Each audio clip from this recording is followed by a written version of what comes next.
Would you like to see my wares?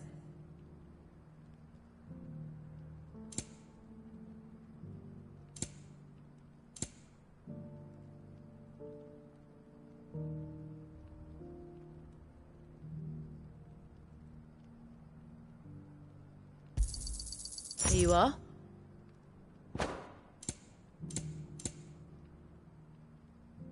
May we meet again.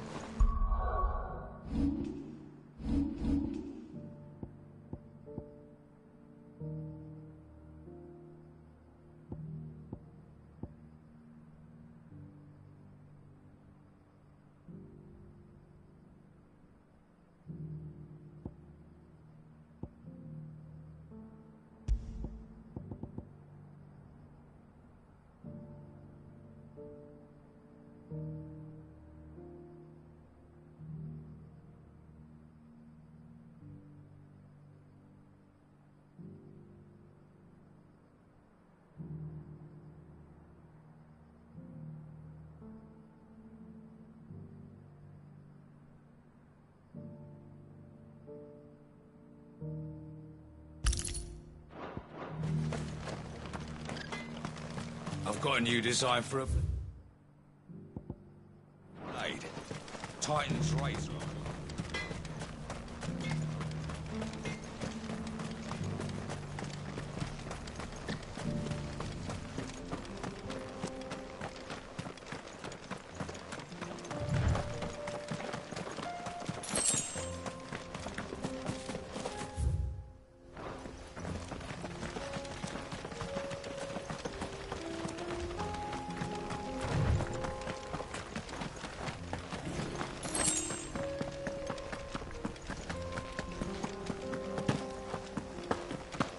Here we are again.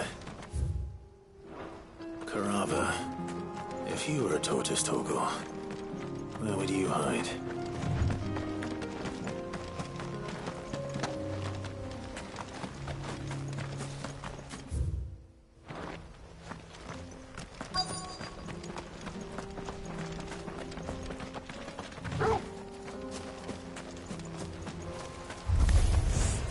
Looks like we found him.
If Mid needs another, she can come and get it herself.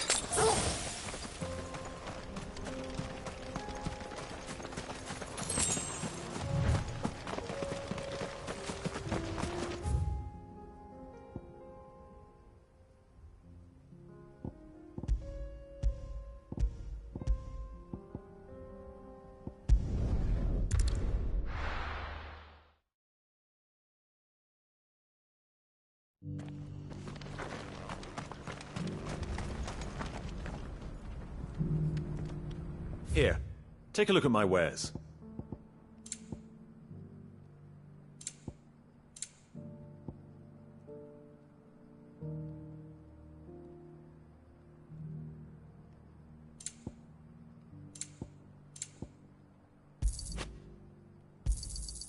Anything else?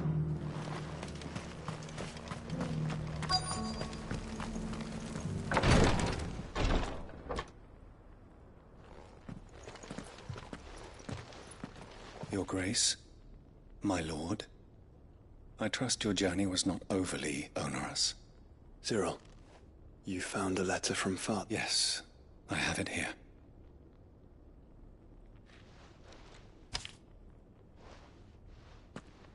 If you would do us the honor, my lord.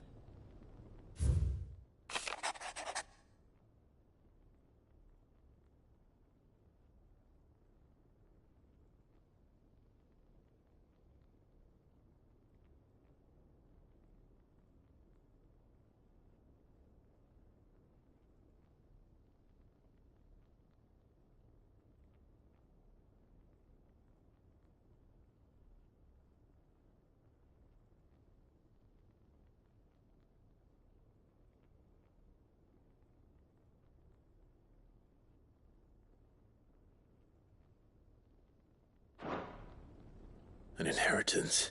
It would seem the late Archduke penned this missive shortly before his passing. The day before we left for Phoenix Gate. What are these plans he spoke of? His plans for the duchy, Your Grace. Your father entrusted them to my predecessor, the former bearer of the Burning Quill, who entrusted them in turn to me. The complete emancipation of bearers is their stated aim. But your father's dream did not end there.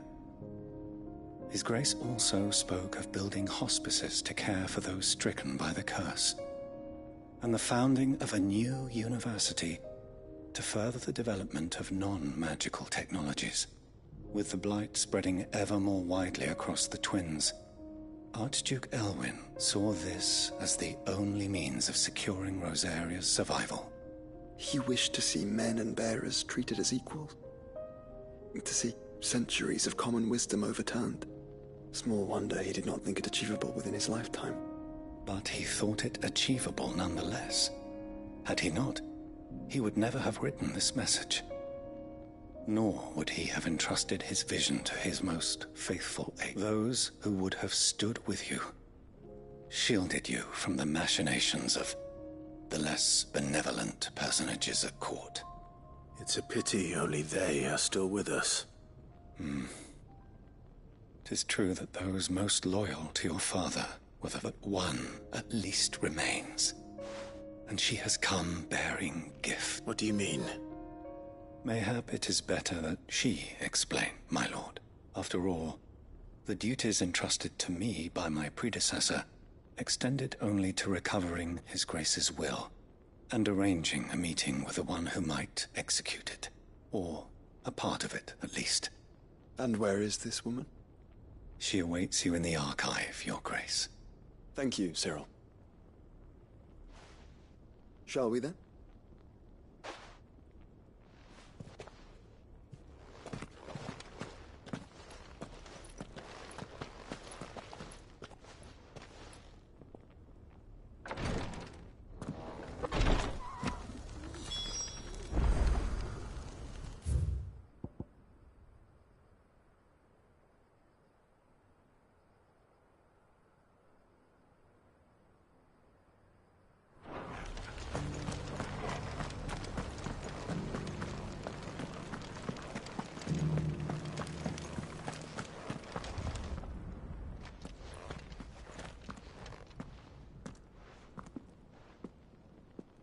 My lord, Your Grace. I hardly recognize you. I am Goditha, retainer of House Rosfield, loyal servant to the Phoenix and his shields. Your father, the Archduke Elwyn, entrusted me with the delivery of a gift. I only hope you can forgive my tardiness in bringing it to you. Lift up your head, Lady Goditha. You have our gratitude for your service to our house and to our father. I merely did my duty, as any proud Rosarian would. My lady, perhaps you could explain a little more? What exactly is the gift you bring? As I'm sure you know, It has long been the custom for the children of House Rosfield to be presented with certain keepsakes upon their coming of age. Indeed it has. Our father often spoke of the day when our turn would come. And had he lived to see it, he would have presented you with the treasures I bear. Matching armbands for you both. Alas, he did not live. Indeed, he was taken from us even before they could be completed. He had intended to claim the Heartstone with which each armband was to be finished himself, but it was not to be. And his gifts remain incomplete. I see. It saddens me to bring them before you, as they are. It was your father's wish that you be presented with the finished articles, not these works in progress. But with his grace long since gone, and the stone left unclaimed, I had little choice. You are grown men now, and his house is yours. And while I would not presume to insist upon your claiming the Heartstone in his stead, I know that nothing would have pleased him more than for you to do so. Thank you, Lady Goditha. What say you, Clive? What else? Of course, my lady. May our father's will be done. Oh, I am much obliged. Do you know where we might find this Heartstone, my lady? I do. Though it may be a matter of a good deal more than simply happening upon it. It is found in the bellies of elder griffins, you see. We do at least know where to find one. A certain specimen has made its nest in... A certain specimen? You are most perceptive, Your Grace. In answer to your unspoken question, in fact, this is the very same beast your father meant to slay. I have been tracking its movements since you were but a boy. Were you to slay it in his stead, as men of House Rosfield, it would surely make your father proud. What say you, Joshua? What else?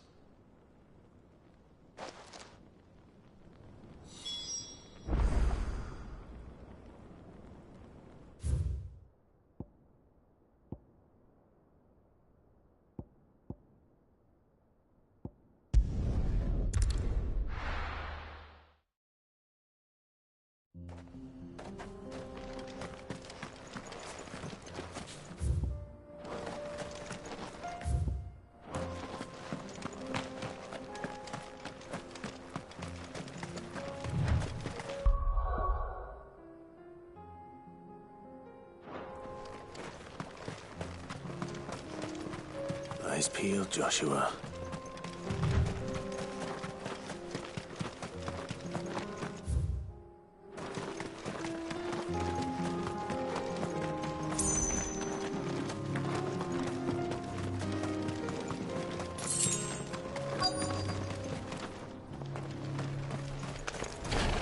There it is. For House Rosfield.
Is this the Heartstone?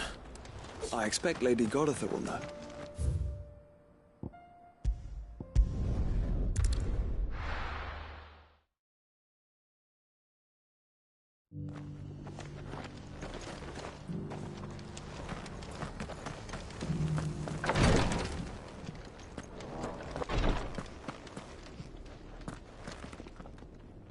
Lord Marquis, if you have a moment. What is it, Cyril? One of our brethren lately journeyed across the strait in order to pursue a new avenue of inquiry in our ongoing investigation. He sent an owl some while ago, but we have heard naught from him since. Was he surveying another fallen ruin? No. The object of his study was a savior cult that has arisen in Ash in recent years. We believe it may have some connection to the Circle of Malleus, an ancient religion that worshipped Ultima as its god. By gaining an understanding of this new faith, we hoped to learn more of the Circle's original beliefs. And so you sent one of your brothers to Ash? A continent teeming with orcs and Akashic? Fully cognizant of the risks, yes. I entrusted the mission to one of the most able of our order, the Third Chair, a master of the arts of combat and survival both.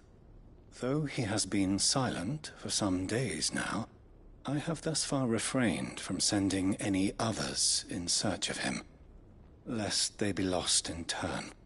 Yet, it seemed only right to inform you of the situation, given your unique experience of the perils of Ash.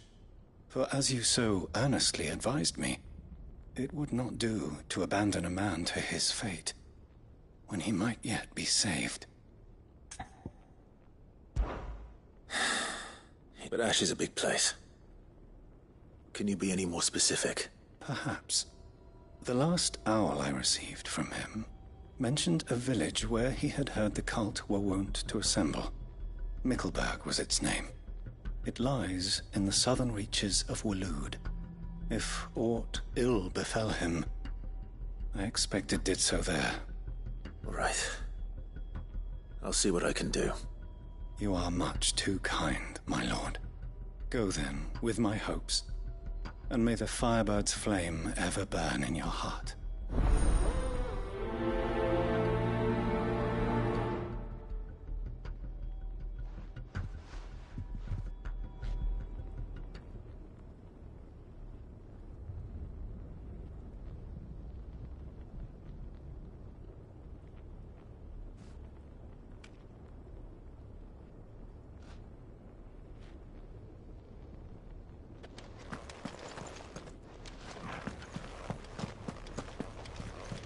If this new faith really is an offshoot of the Circle of Malleus, then... Let's concentrate on finding the Third Chair first, shall we?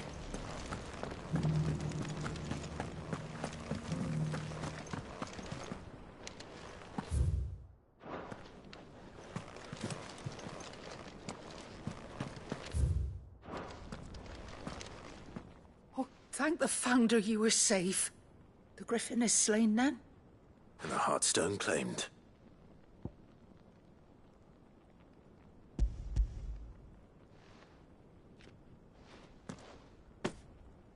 Yes.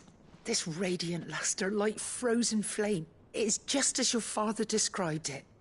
Thank you, my lord. Your grace. Your father would be so proud. Lady Goditha, the lapidary is ready. Thank you, Cyril. I will be with him shortly. If you would excuse me, I shall have the stone cut and set forthwith.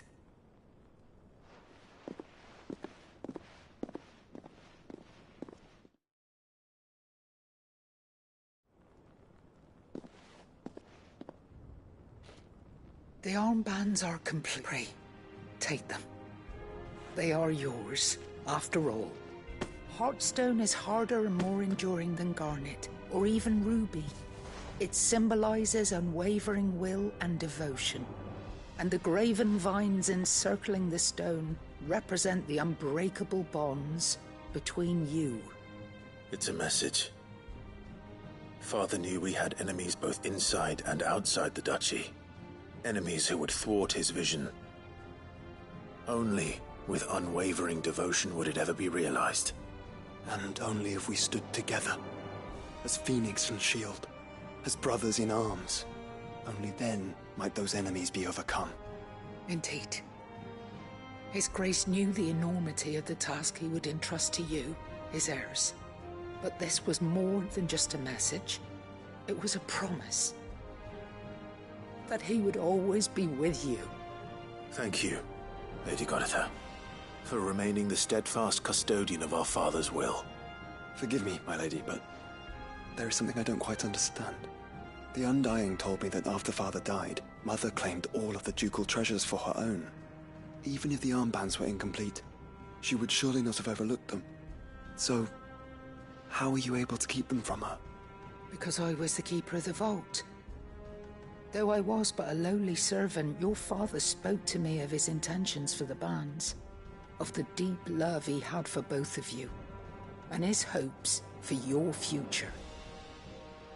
In the days before the disaster at Phoenix Gate, I discovered that the Duchess had ordered her jewelry be sent away from the castle. It was then that I knew she meant to betray us.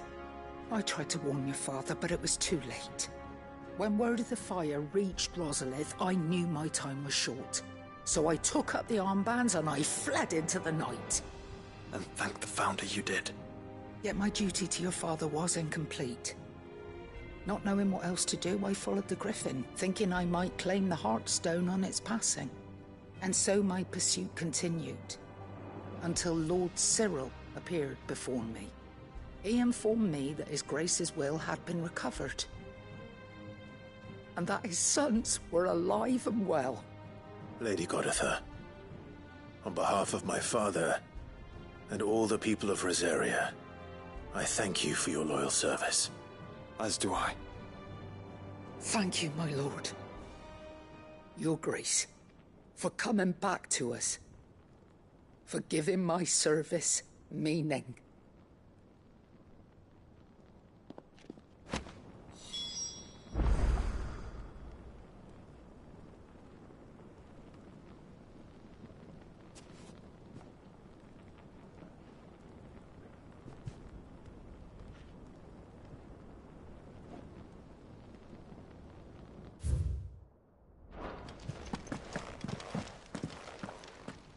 The bands suit you well.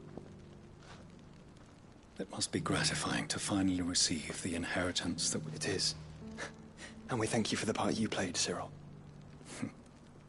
If you would permit me to play my part a little longer, might I let him see that you have received his blessing, and that his vision lives on in you? I suppose it would be churlish not to. What do you say, Clive? Shall we pay Father a visit? I think we should. I was hoping to be able to offer him my thanks before we left for Origin. Your father's helm is enshrined there. It has been since the day we recovered it from Phoenix Gate. I prithee claim it, for it too is a part of your inheritance, and I do not doubt that your father would prefer it in your hands than perched upon some lonely rock. Thank you, Cyril.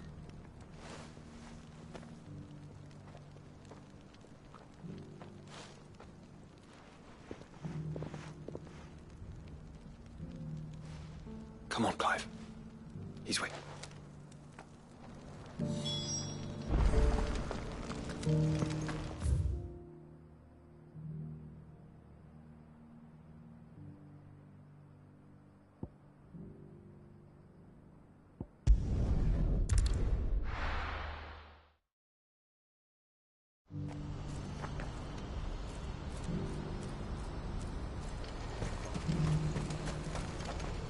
You won't find a finer array this side of the strait.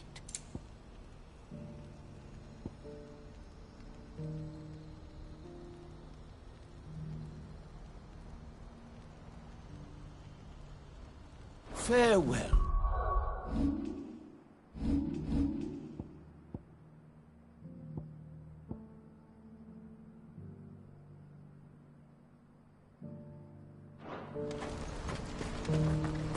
Do you see that too?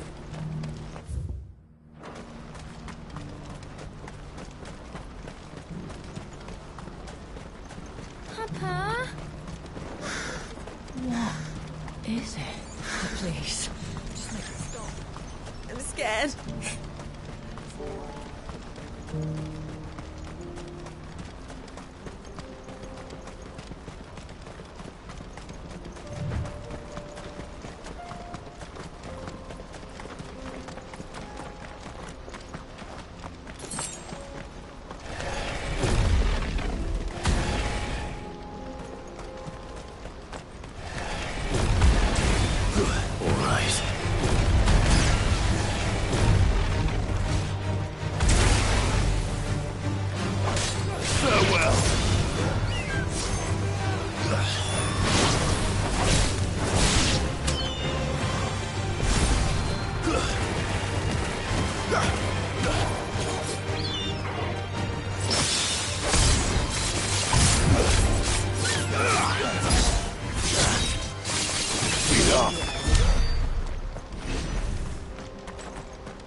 Be Rutherford, can it?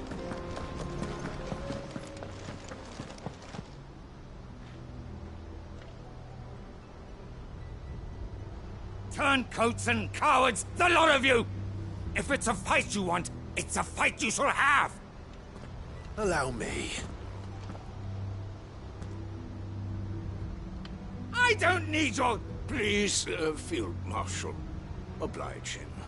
This won't take long. You're right. It won't. Men, finish him.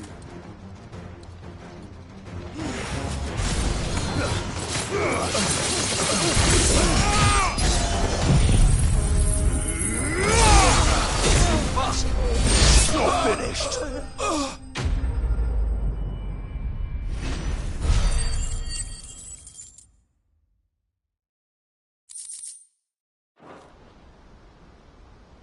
A little longer than I'd have liked.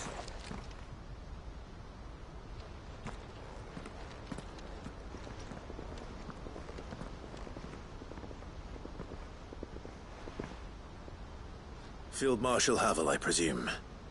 Are either of you injured? No, my lord. You arrived just as our escort turned on us. Fucking traitors. I'd heard reports of soldiers in the outlying regions abandoning the oaths they swore. But I hadn't thought the corruption had reached so close to the heart of the Republic. It's a fucking disgrace. Your interfering old bastard of an uncle tried to warn me, of course.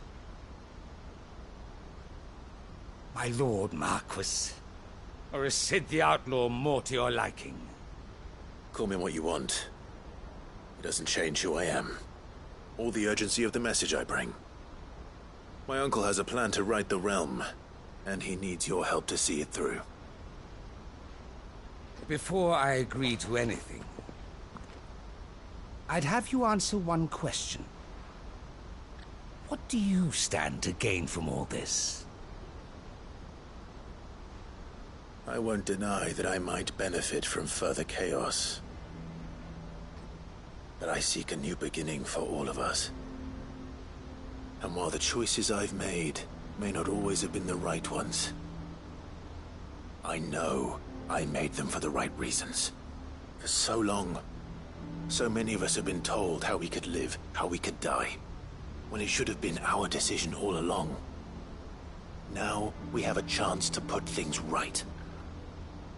But in order to take it, we must stand together. Even if it be beside those with whom we don't see eye to eye.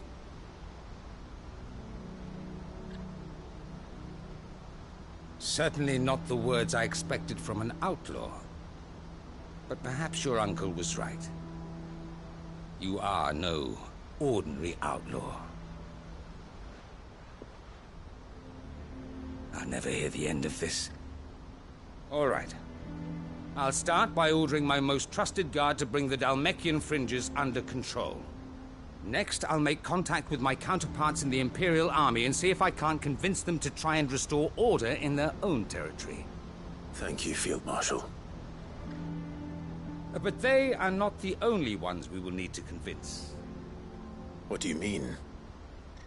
I don't doubt that I can bully some sense into a few generals. But those they answer to require a different kind of persuasion. And when it comes to honeyed words, well, we will need an envoy. One who can court even the most stubborn of statesmen. You, perhaps. I'm flattered. But I'm no diplomat either. And I have other problems to attend to. What we need is a skilled arbitrator. And I may know just the person. Is that so? And would he happen to be an outlaw too? Of a different kind, perhaps. Well, beggars can't be choosers. I suppose we'll all have to find a little of the outlaw in ourselves if we're to make it through this. Very well. Send your man to me right away. I shall.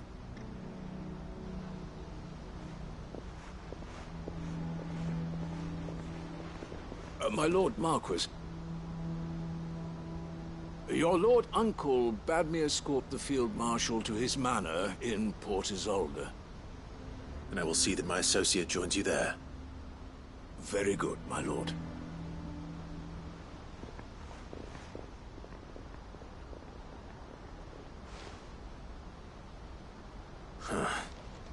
An envoy. I'm not sure I'm the man to talk anyone round. I can barely convince my brother to take his medicine. No. This is a job for someone with experience. Someone like Quentin. I hope I can convince him at least.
unwavering will and an unbreakable bond. Do you really think we're strong enough? To save the world? Of course. We'll overcome Father's political enemies. That endless self. Especially knowing what we know now. Father is thinking.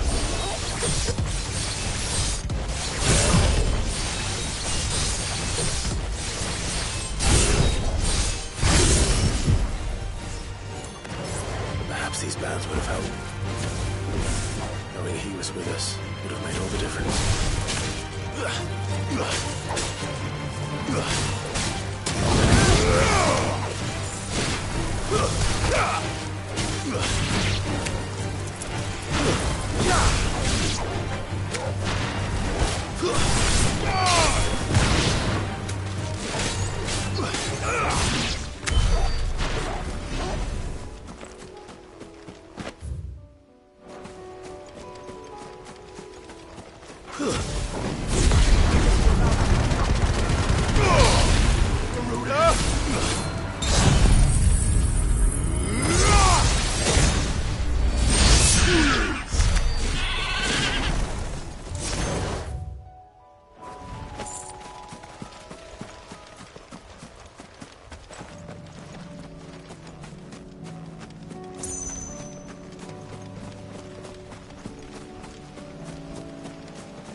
It's just back there.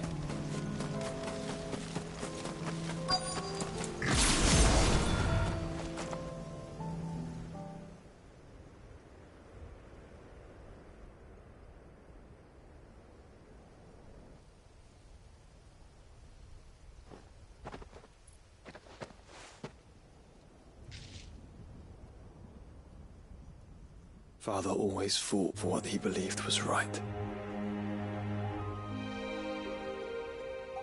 It wasn't until that night at Phoenix Gate that I realized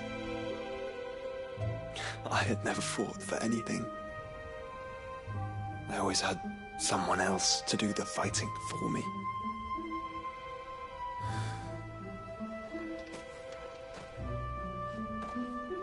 No matter how fate conspired against him, he never lost heart, never looked back, never stopped fighting. To me, he was the greatest of men. And I've been trying to live up to his ideals ever since.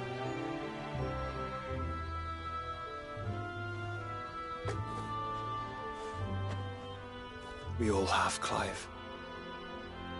We all have. And we'll keep trying. Because that's what he would have wanted. What he would have done himself. Even if it meant standing against the very gods in the heavens. I shall be borrowing this, Father, if I may.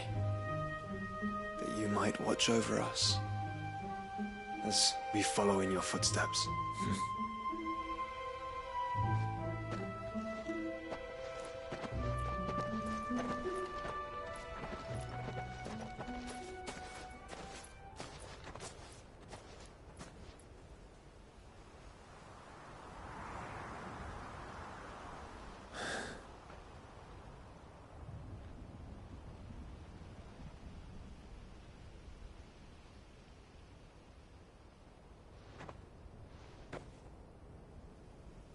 We won't lay you down.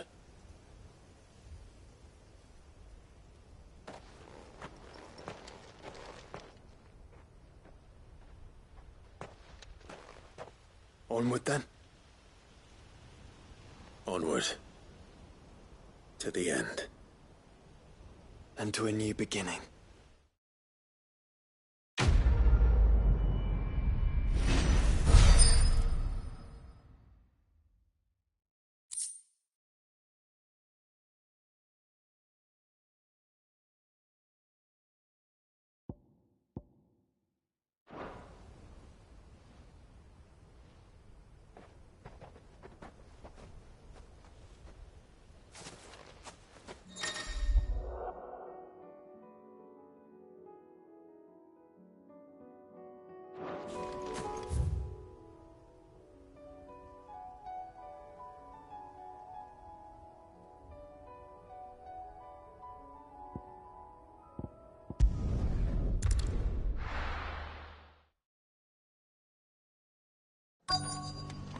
Let's hope one of the merchants here has what Gav needs.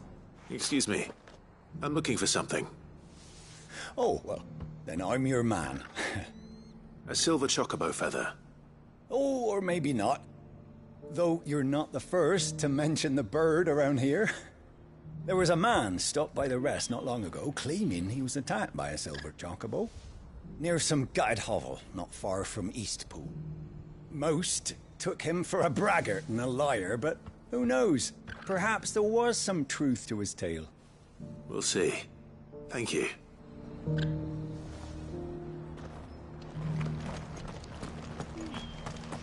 We've got a few rooms. One spare night.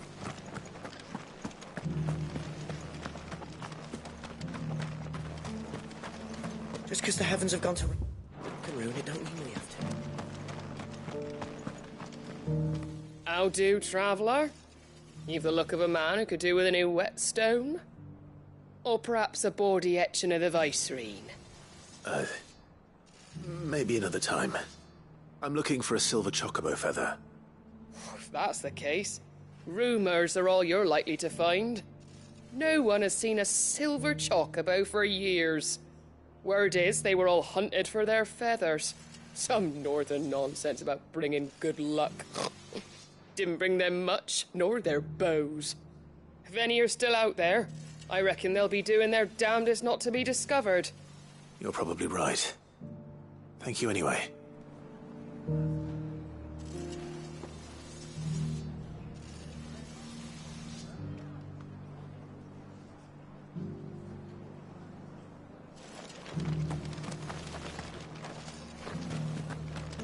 I've got greens of all shapes.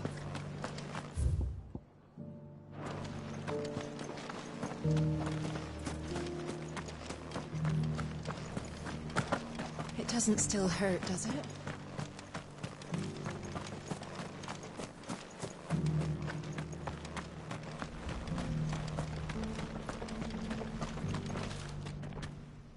Can I help you with something? You wouldn't happen to sell silver chocobo feathers, would you? I deal in fruit, not fancies. But if it's fancies you're after, I suggest you try Rhiannon's ride. Was a silver chocobo seen there? Oh, yes. If you believe the ravings of a madman. It wouldn't be the first time. A silver chocobo sighted in the hills near Rhiannon's ride. It's almost too good to be true. But since I'm already here...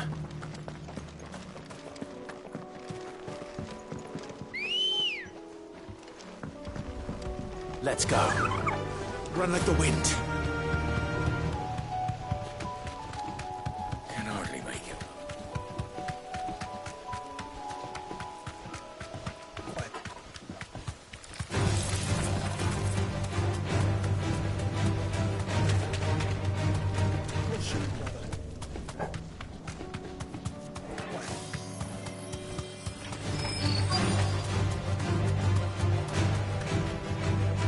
Safe.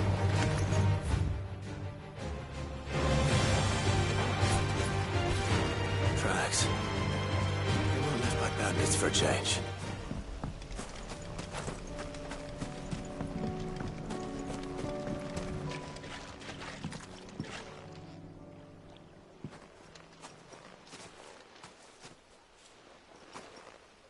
More tracks. And these look fresh. The chocobo was here. And recently. Perhaps it still is.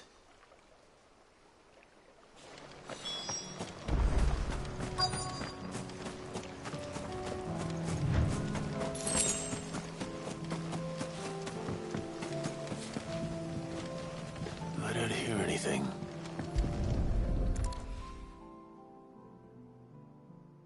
Well, I'll be damned.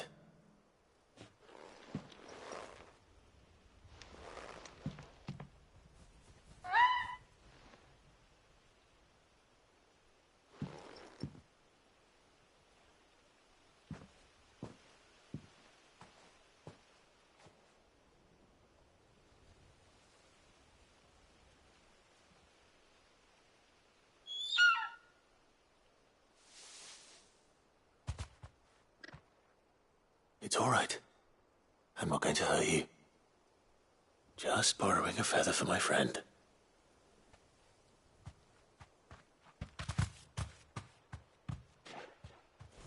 Thank you. Let's get this back to Gav before they change their minds.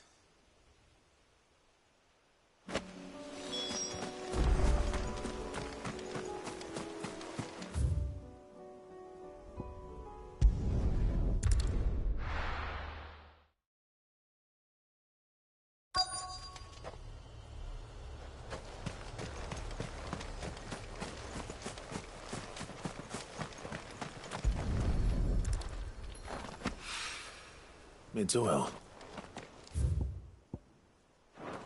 After what happened here, it's a miracle there was any left at all.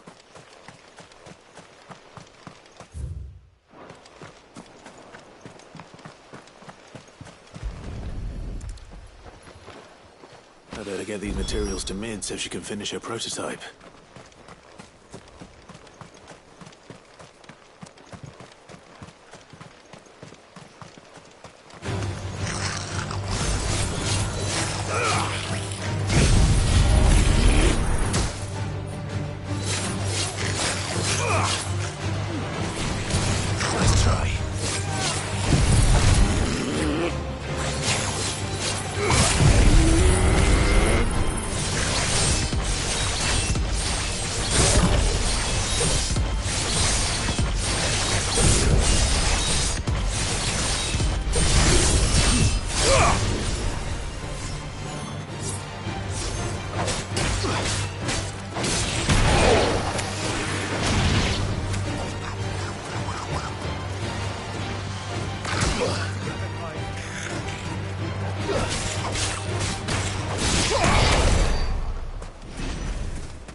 That's better.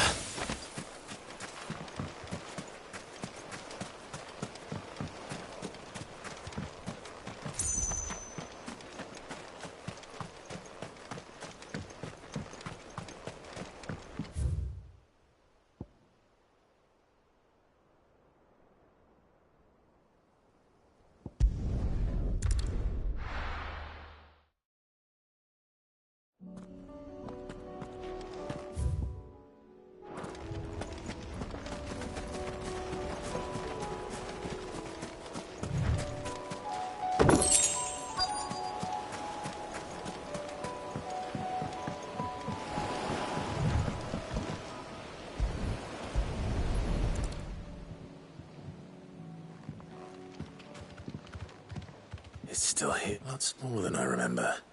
And you're a lot bigger. You might have to swim, boy. I wasn't being serious. You two go on without me. I doubt that boat will hold a third. If you're sure. We won't be long. Hop in, boy.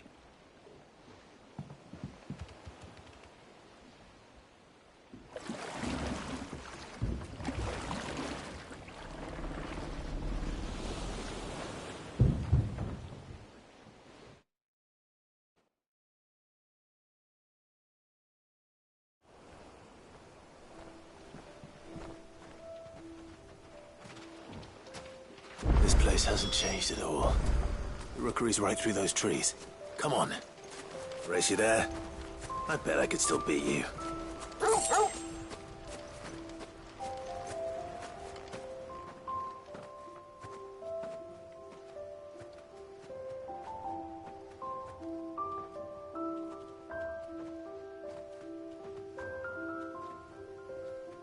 Here we are.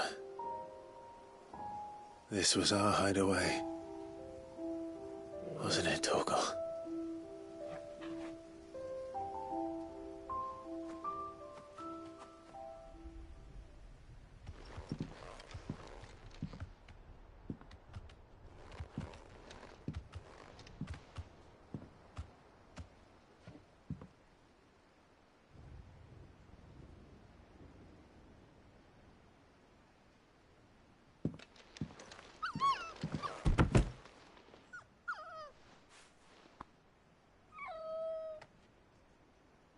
Coming here helped me to forget who I was. Or wasn't. Prince, shield. Son his mother could love. Had I been any one of those things? Perhaps.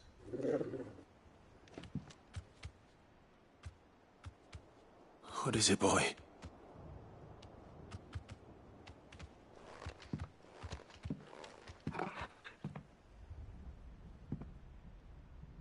This is all from the castle. And Phoenix Gate. Did you bring these here? My sparring sword.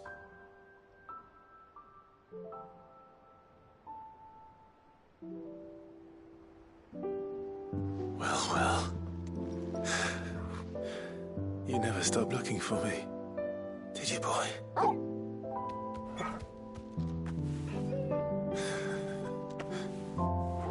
Thank you, Torgal, for never giving up, for never forgetting.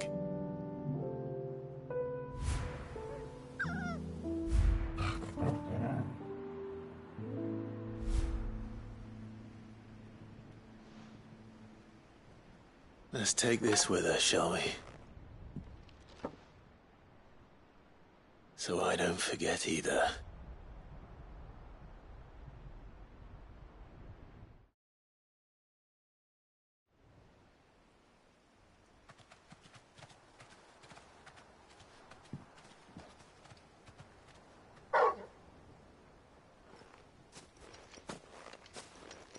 That's not the way back to the boat, Torgal. All right. I'm coming.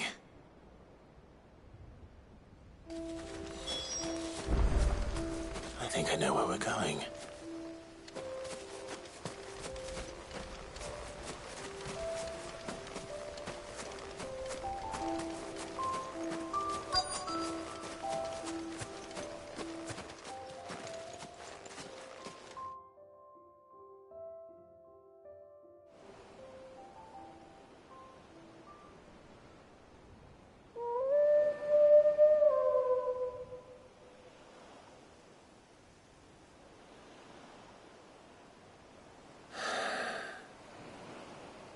People always talk about the importance of putting the past behind you.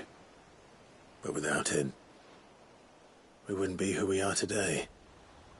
And we certainly couldn't steer our way to a better tomorrow. Come on, Torgal. Let's go home.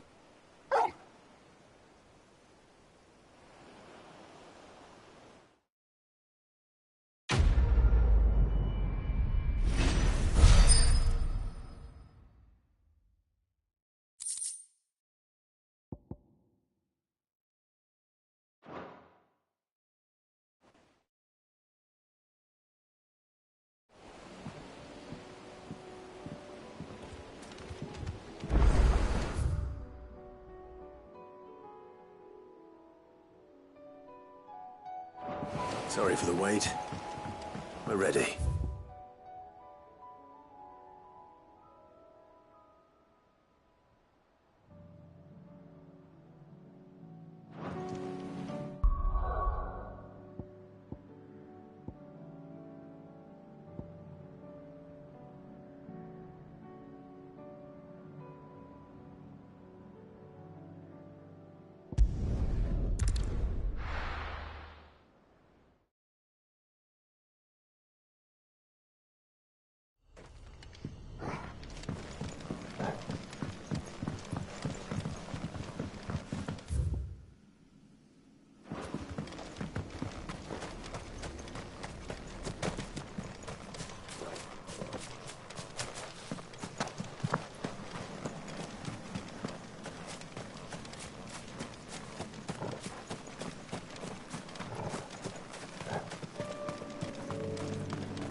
Quinton, I have a proposal for you.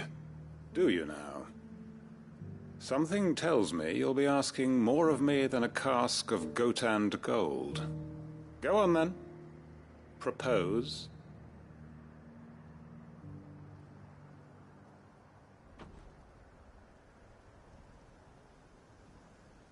You'd have me convince the chiefs and chamberlains of the realm that they should simply swallow their pride and do the one thing that has proved impossible for thousands of years. Was there anything else? Perhaps I can fetch you a meat pie as well. I know it's a lot to ask, but I can think of none better suited to the role. And you'd have me give up what little I have left to do it. I told you, Clive. The people of Lostwing are my family, and I cannot abandon them. You'll have to find someone else. I'm sorry to hear that. So am I. And why might that be? What he's asking. How's it any different to what you've done so far? They want you to speak for those who can't speak for themselves. That's what you do best. If it's the vineyard you're worried about, we'll see that the grapes are picked and the tons filled. You know we will. It's not that. Then what is it? You said yourself we're family. Don't you trust us? You know that's not what I'm... Then what are you saying? That only we are worth saving? Why turn your back on everyone else? You convinced us we could build new lives for ourselves, and if you can do that, who's to say you couldn't convince the entire realm? A stirring argument. I fear that any rejoinder I make might fall somewhat flat by comparison. So you'll join us? Where do you need me? Field Marshal Havel will want to speak with you in person. He's currently in Port Isolde. I can arrange for a party of Cursebreakers to accompany you there. That would be very much appreciated. I hear the roads are far from safe these days. Hopefully not for long. My uncle will want to know that his plan is taking shape.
The entire village looks abandoned.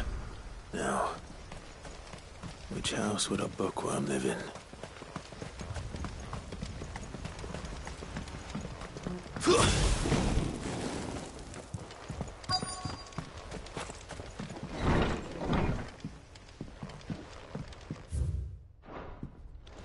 This is a Royal Army logbook. His interests were certain. This is it. But if what it says is true, I need to get this back to the hideaway.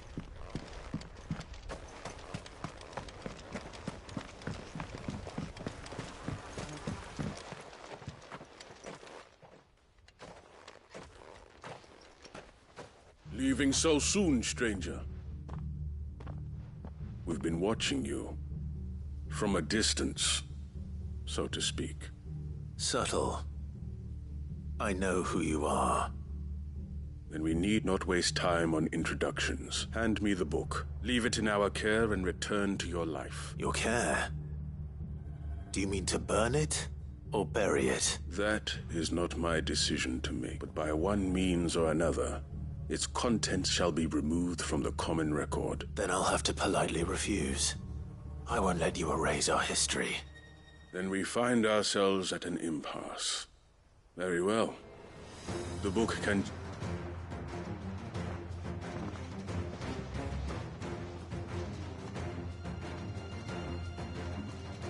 Let's see, shall we?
Impressive.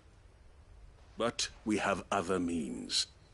We shall claim the book yet. Why do you want it so badly anyway? It lays out in no uncertain terms the vanity and avarice of mankind. It tells the shameful history of the persecution and oppression of a gifted few by a giftless many. Would you say that this interpretation was correct? I don't know. You don't know. Your sword may be sharp, but your wits are dull, so let me answer for you. There is no correct interpretation of history. That a series of events took place may be proved beyond a doubt. But there can be no single, immutable explanation as to why they came to pass. It is a question of numbers and of belief. If enough people believe that a set of events occurred for a reason, that belief becomes the truth. So you're trying to control the truth? We are trying to protect people from themselves, from knowledge that would bring them naught but pain. That is all. You may keep the book. For now. The world is small. We shall meet again. Until then. Wait! Damn it.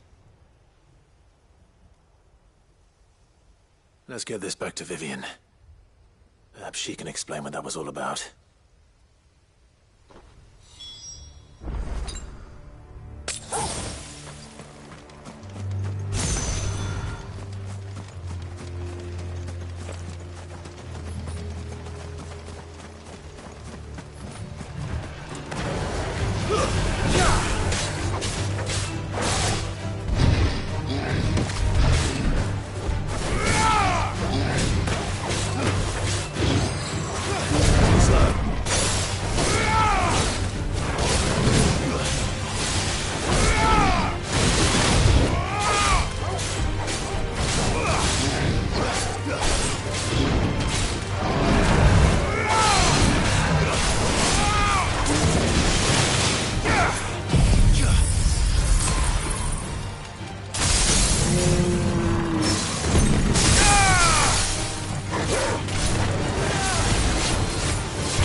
Ugh!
This must be the orphanage.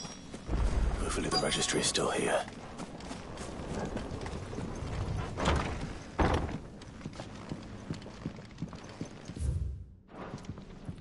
Conditioning. Disposed of. Herman wasn't exaggerating.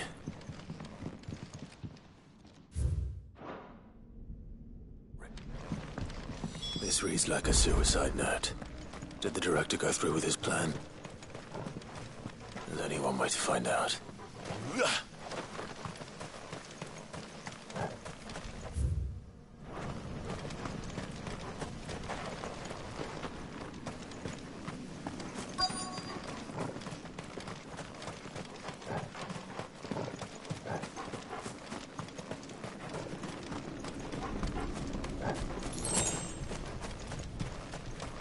Forked white tree. This must be the place.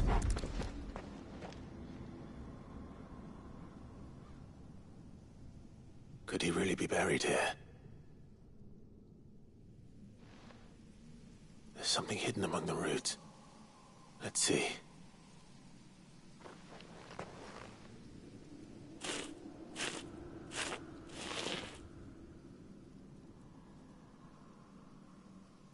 This must be the registry. So many names. This place was a slaughterhouse. And where is the architect of all this misery?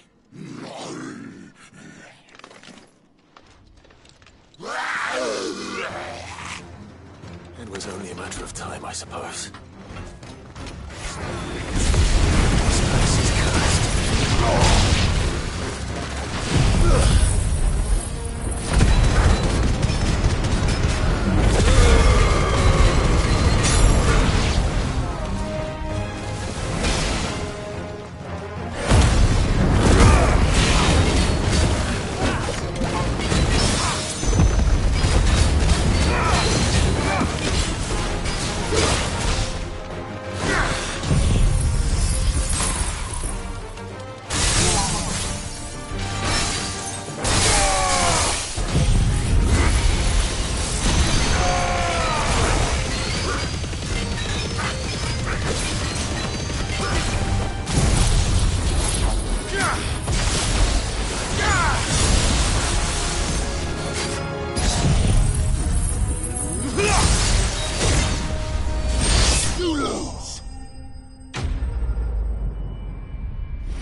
Doris is waiting for me near Balmung Dock. The longer she's out in the open, the more likely she is to be found by a Kashik. I need to hurry.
There were no guards, I take it?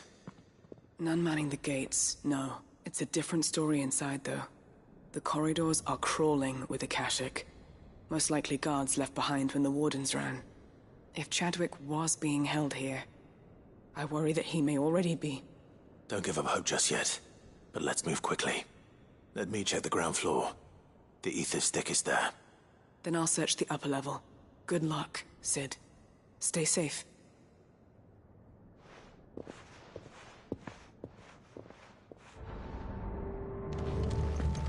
Just how bad are the floods inside the walls? Bad enough to turn a bearer? I hope not. We're risking a lot just being here. Better keep my eyes open for signs of life.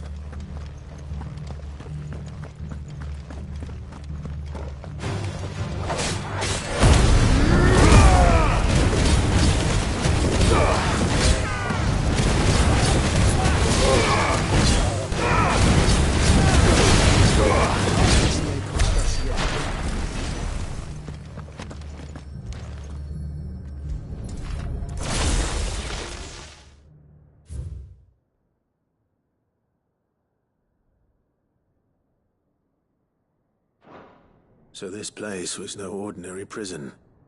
And I doubt they'll have taken the creature with them when they fled.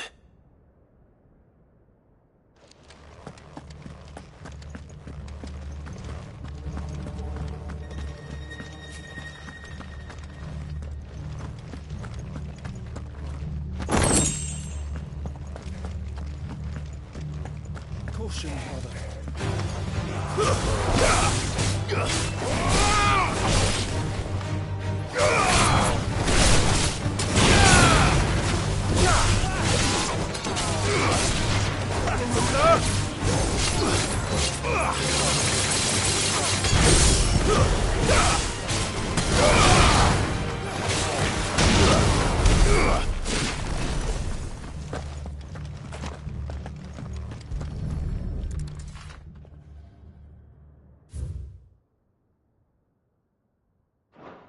Minimal loss of Waluda lives. And what happens when they run out of bearers? Even the Imperials take better care of their branded than that.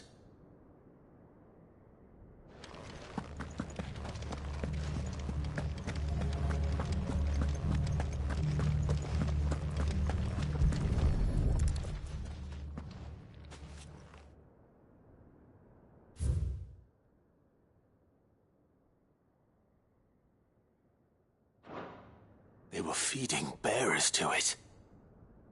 This is even worse than I'd feared. Nothing but a Akashic down here. Hopefully things are looking better upstairs. I should go and see how Doris is getting on.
No lock downstairs.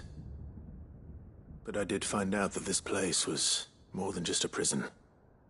Something far more sinister was happening here. I know. I've been reading some of these documents and... it can't be true, can it? Bearers die every day in service of their masters, but this is so much worse. Pitting bearers against a wild beast armed with nothing but their wits? And all in order to bring about more death. And not just those who could fight, but the elderly, children even. And those who wouldn't or couldn't were disposed of. Whatever that means. I'm afraid it means they were fed to the monstrosity they kept here. Then we're too late. And I was a fool to bring you here. Don't say that. Did you find anything else? A key. But it doesn't fit any of the locks on this floor. Perhaps it will fit one of the doors downstairs. There's a corridor I haven't searched yet. Finish up here, then come and find me when you're ready. All right. I'll be there in a moment.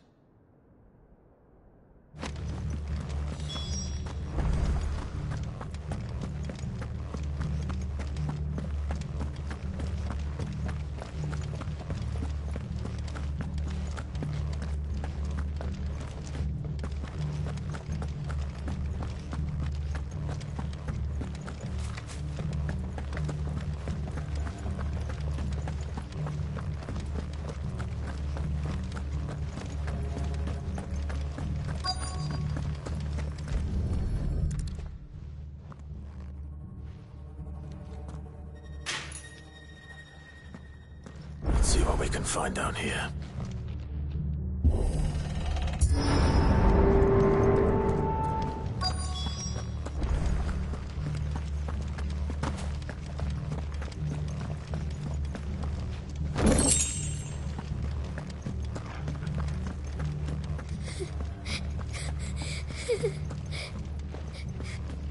A survivor. She sounds close. Who are you? There's no need to be afraid. Are you alone? Are there any other survivors? Some of the guards. They're still here. But something's wrong with them. Everyone else was eaten by the monster. Of course there were. Thank the Founder. It was worth our coming. But I'd rather we didn't linger. Are you ready? Ready when you are. You poor thing. He must have been terrified. Did Chadwick send you?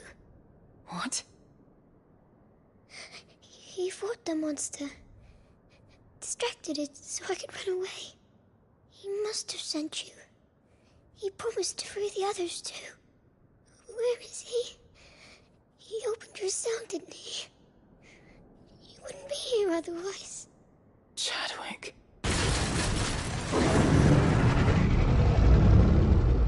Was that? Monster's back! Chadwick, help! We have to get out of here. Doris, keep the girl safe. All right. You put that bearer-eating bastard in the ground. It's out there waiting for me. I can't let it live. Not if it's got a taste for bearers.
Finally.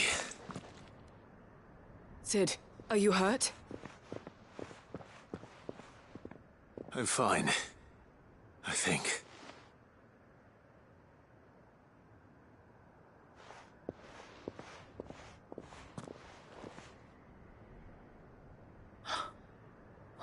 No. What is it? A diary. I gave it to Chadwick before we went our separate ways. He was here. Do you think that creature? I'm sure he fought bravely to the last. The girl is safe thanks to him. Chadwick. You fool. Come on.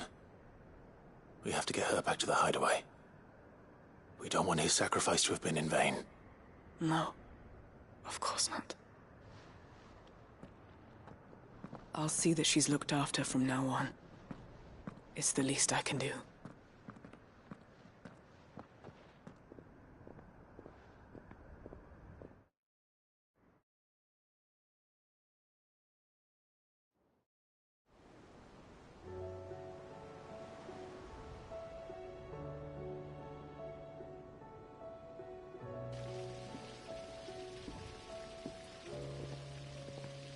From what I hear, you've barely left the girl's side in days.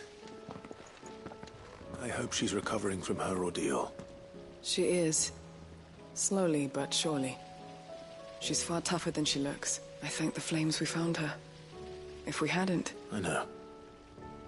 But we did. I'm sorry we weren't able to save Chadwick. There's no need to apologize. Without your help, I would never have found out what happened to him. How he fought to the bitter end to save her. To save Haida Marie. That's the man I remember. The man I thought of as a brother. I wish I could have met him. I'd like to hear more about your past. If you don't mind, that is. Of course. You already met my former master. She trained Chadwick and I to do two things. Kill and obey. We were supposed to be sold to the highest bidder when the time came. But no bid was ever high enough to convince her to part with us. For years, we were her daggers in the shadows. But we could never quite shake our doubts about the things she made us do. And then, one day, we just couldn't do them anymore. So we escaped. But staying together was out of the question. They would have found us too easily. After so many years of training, the pull to serve was always strong. It scared me to think he might have taken another master, become a dagger in someone else's hand. But even in captivity, the battles he fought were his own. And he died not as someone's tool, but as a hero. Haida Marie is proof of that. Bearers can cast off their shackles, and the curse breakers will show them how. I'll fight until my dying breath to see it done. For Chadwick, and for all of us. Thank you, Doris. We'll be counting on...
Vivian, I found it.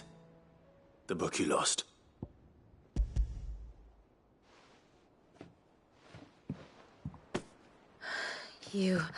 Thank you, Clive. Even though I asked this of you, I was not entirely sure it would be possible. I feared the executors had seized every copy. I met with one of these executors, and I convinced him to let me keep it. He told me something, that the truth is just a matter of collective belief. And then if enough people believe a lie, that lie becomes the truth. It does. But it also means that the truth is not immutable, that it can be changed, provided that those who wish to change it can convince enough people that their perspective is the correct one. As the sad history of the Bearers proves. You said that the book inspired you to become a scholar. It did. Or its author, rather. She was a heretic, you see. A firebrand and a dissenter. A gallows stood ready for her in every corner of the realm. And by shunning society, or perhaps being shunned by it, she stumbled upon a truth so potent that an entire realm trembled at the prospect of its utterance. I, too, have always felt somehow set apart from the world of men. A stranger to my own species. She taught me that my solitude was not a curse, but a gift. And that, though my journey to the truth might be a lonely one, what I found at my destination would be more than worth the cost. Do you still feel that way? That you're not one of us? Honestly, I'm not entirely sure anymore. Since coming to the hideaway, I find my thinking somewhat clouded. Perhaps the result of studying mankind from a rather closer perspective than I had intended. But the more I study, the more I find value in this perspective. In looking not from the outside, but from within. So if you'll permit me, I'd like to continue my work here. Remember, Clive, when enough people believe, belief begets truth. Give the men and women of this benighted world the gift of truth. Make them believe in you, as I do. I'll try, Vivian. I'll try.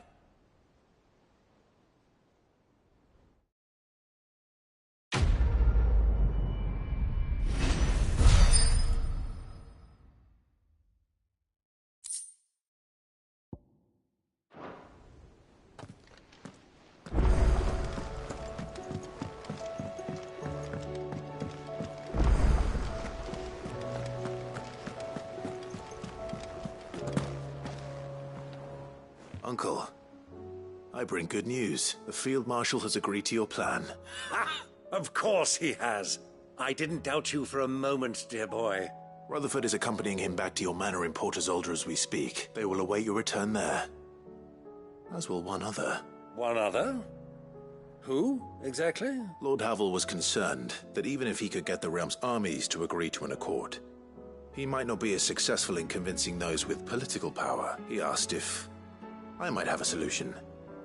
And I suggested a certain Imperial Lord Magistrate turned Liberator. One of your co-conspirators? Master Quinton would probably call me one of his. But yes. Another outlaw, then. Just the thing we need to put these rotten politicos in their places. Good thinking, Clive. I'm glad you approve. The more the merrier. Eh? Uncle, assuming Havel and Quinton can solve our problem with the armies, you still haven't mentioned how we might manage the grain shortages. Oh, don't you worry, my boy. The 7 high houses will be seeing to that. They have all agreed to make the most generous of donations. Oh, of course, it did take a little persuasion, but luckily I had some unexpected help. From who? Why, you, my boy. Rumor has it that you rescued the Lady Ariane's head steward Rockford from a horde of bloodthirsty bandits. It was more of a handful. Well, the old battle-axe was so pleased, she had a shipload of talents delivered to my private docks by the next new moon. And when the other houses saw the parsimonious old crone's purse strings finally loosen, they as good as tripped over themselves in the rush to follow suit. I'm happy to hear it. Now, I must be getting back to the manor. Join us there at your earliest convenience, would you? Of course, Uncle.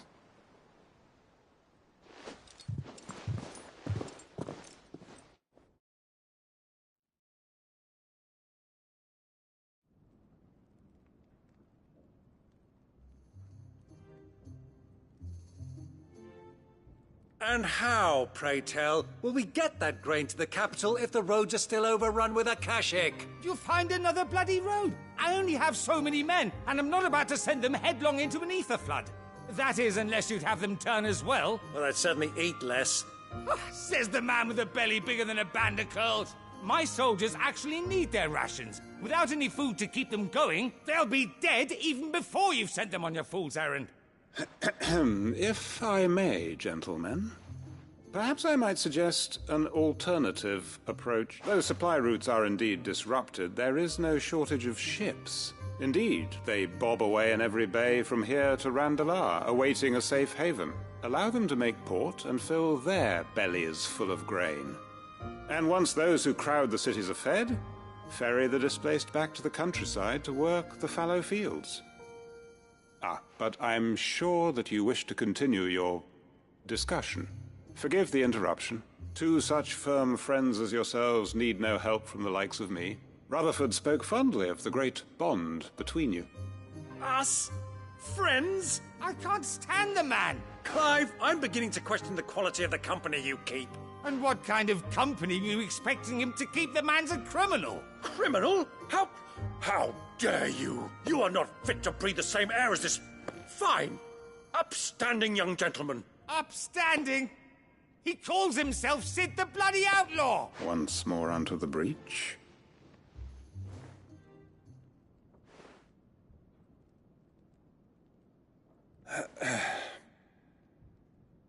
Shall we begin again?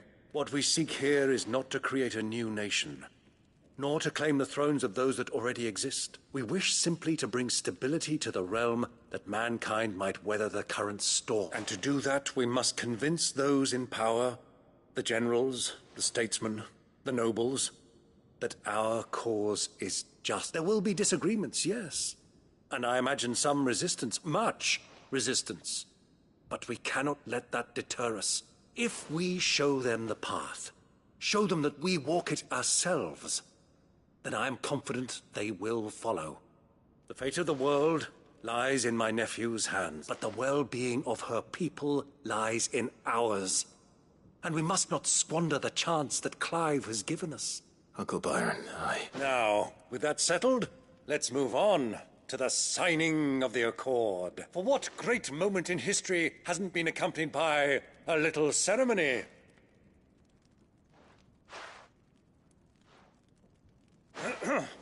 Citizens of Valisthea, I present to you the Tri-Unity. Rutherford, Mike Will.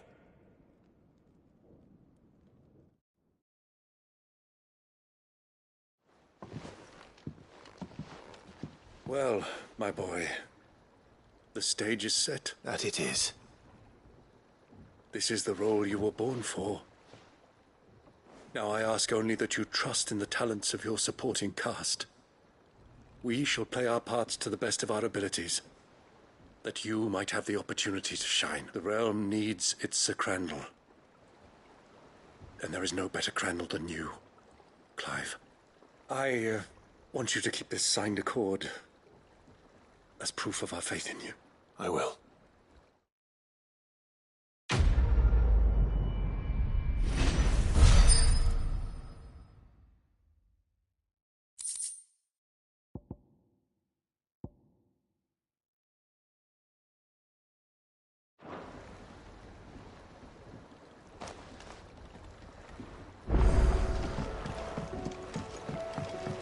What do you think that thing is?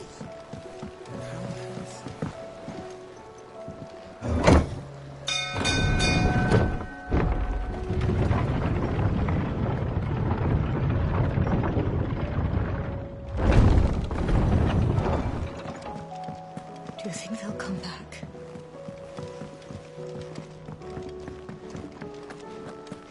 It was no trouble. Clive, you're back. How'd you get on? Any luck? Any luck, you say?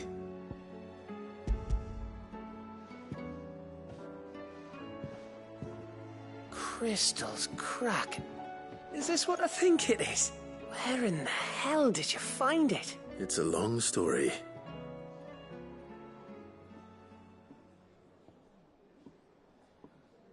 Right there on the road to Eastpool. Who'd have thought it? Everything up there's been abandoned for years. The empty cabin made for the perfect shelter. Though I fear my presence may have forced the poor creatures to look elsewhere. Don't blame yourself, Clive. The Blight's right on Eastpole's doorstep. They'd have had to move on before long, even if you hadn't have turned up. They'll find a new home. Trust me. After all, that's what us endangered animals do. Anyway, what matters is, you managed to nick us one of their quills before they could run off. And now all that's left is to fix it to the carving. I didn't know you could carve. Reckon there's a lot you don't know about me. Like the fact I'm as good with a whittling knife as I am with a sword. And that bone Ember gave me's a dream to work with. What did you say it was from again? An Avis? But it weren't your Avis, Sid. I slew one of my own at last. So all those long nights in the pit finally bore fruit. I'm proud of you, Ember.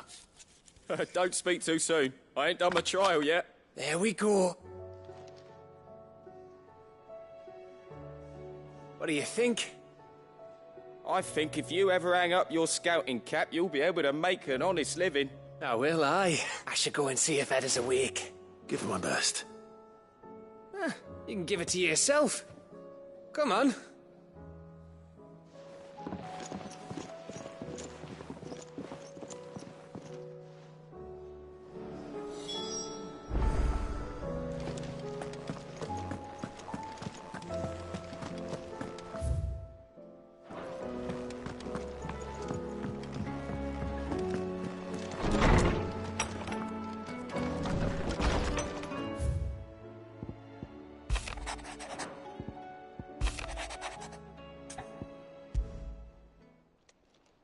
It's usually me making demands of Harpocrates.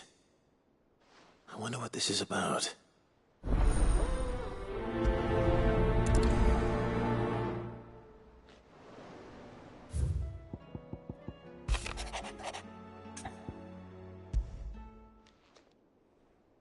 If Joshua's worried about Jill, I should go and speak with him.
you.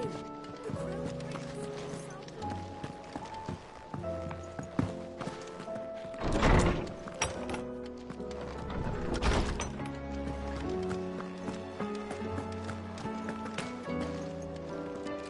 Lawsman Harpocrates, I received your note.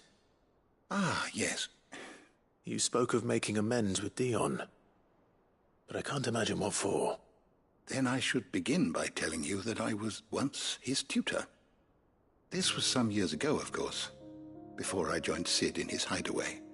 At that time, I was counted among the foremost scholars of Oriflamme, and was accordingly invited to the palace to supervise the young prince's education, all to ensure that the future emperor had a firm grounding in, well, everything an emperor should. History, religion, commerce, government. Alas, our time together was cut short when Dion left to join the Dragoons, his studies no longer being deemed necessary. I had not expected to meet with him again, least of all here. Have you spoken with him? No, I have yet to find the right moment. His Highness always seems so preoccupied, especially when alone. I would not wish to disturb his ruminations with idle words of greeting. Not when I know he dwells upon the evil Ultima had him commit in the Dominion. The guilt weighs heavily on him, I know. But as you say, that was Ultima's doing. Surely you can't blame yourself. When I first met him, it was not guilt, but his people's expectations that weighed heavily upon him. And I did nothing to ease that burden. He bore it alone, until the day he could not bear it any longer. It is one of my greatest regrets that I only ever offered him my wisdom, when what he truly needed was friendship. The blame for Dion's transgressions lies not only on his shoulders, but on mine. I see. I'm ready to help you in any way that I can. Then I beg that you bring me a wild wyvern tail. Apothecaries across the ages agree that even to glimpse such a flower is to be granted inner solace. Fabulists and fraudsters all, of course.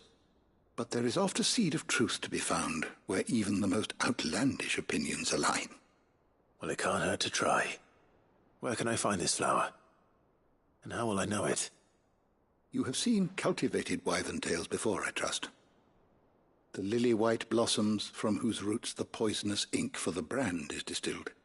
Well, those which grow in the wild differ only in their purple hue. The harsher the environment in which they are raised, the deeper the color.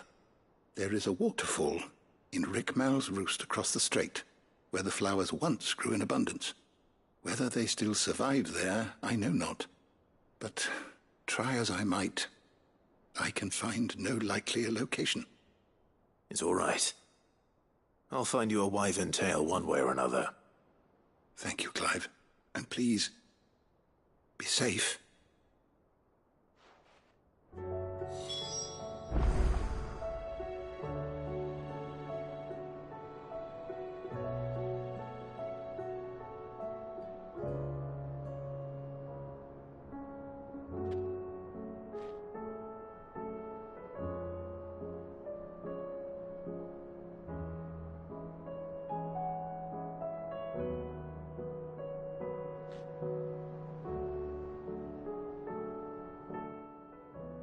Knowledge hoarded is knowledge lost.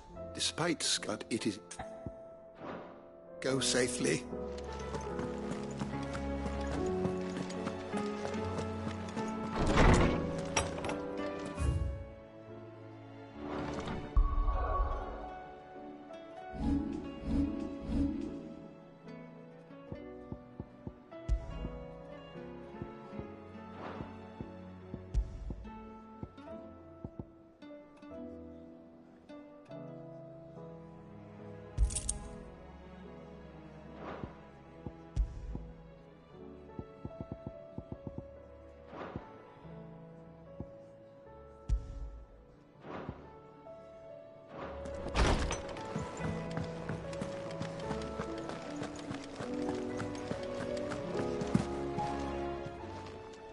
Clive.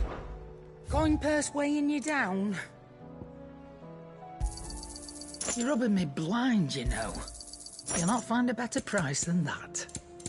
Is that all?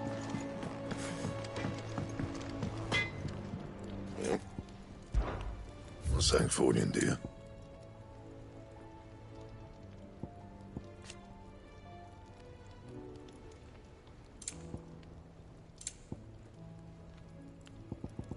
And? First the skies.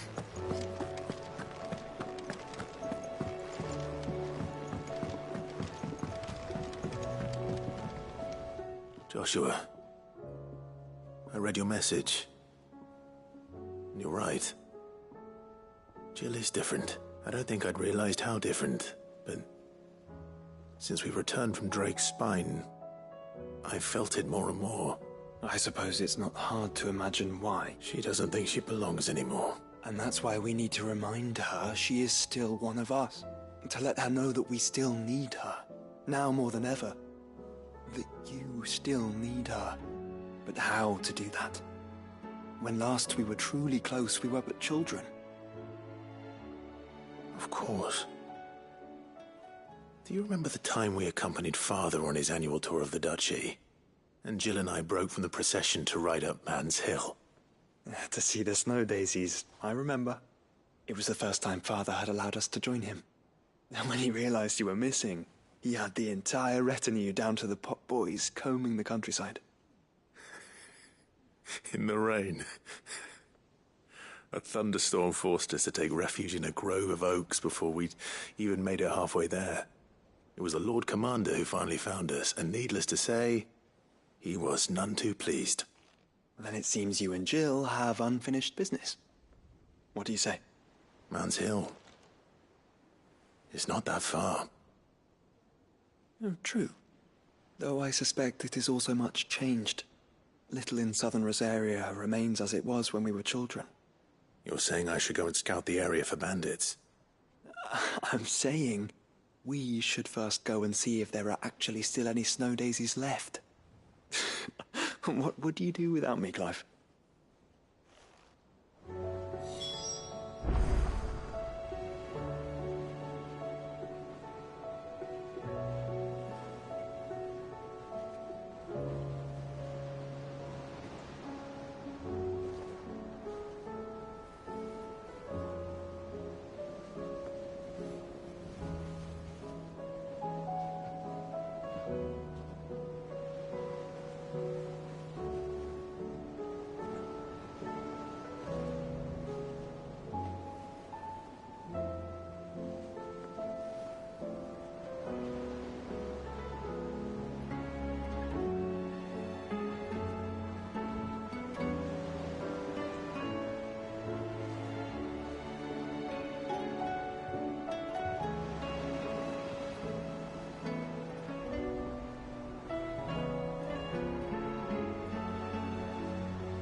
Me lords.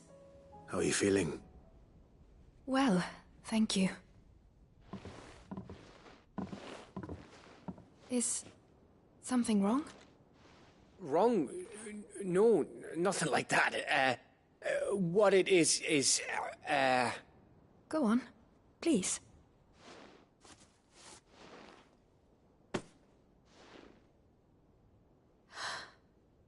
It's beautiful. Did you make it? We did. It's from all of us here at the Hideaway. Your new family, like. It's a good luck charm. We may come up north when a band's on the way. I mean a baby. To let him know that they're part of the family too.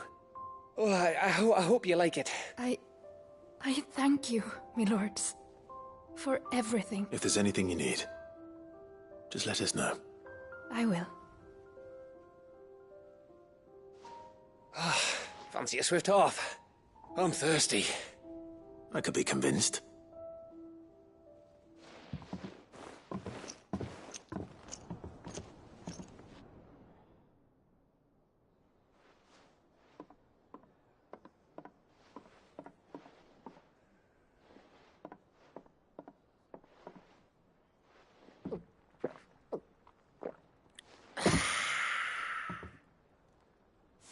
Don't you think you've had enough? No, we're celebrating. I'm gonna be a father. I think Edda might have something to say about that. You know what I mean. Bit of light in these dark times.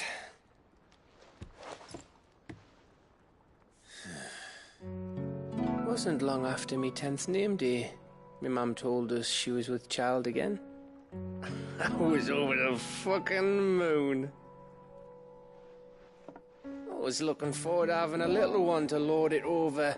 What with me being the runt of the litter. Thought I'd finally have a chance to prove to the world that I could be a big brother.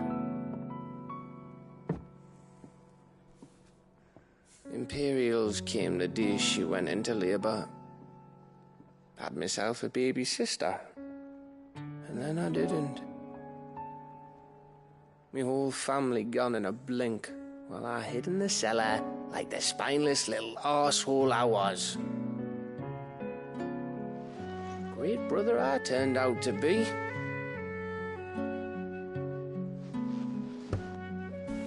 I'll never be a leader. And I'll never be a hero. I'm just a daft little dog who comes running when his master calls. I'll never be like you, or Sid, or Jill, or even Torgal. Have you finished? Maybe.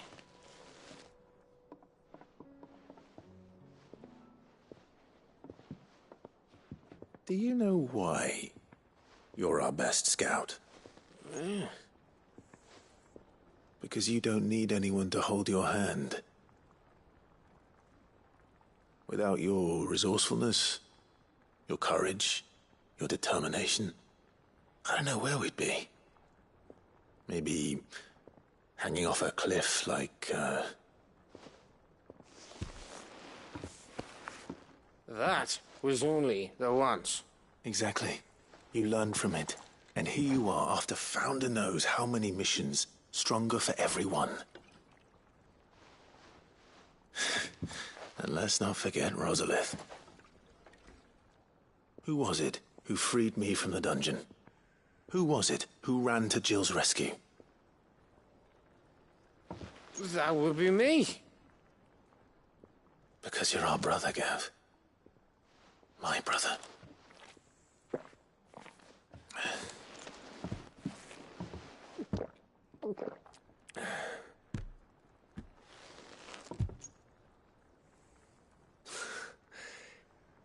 Your brother.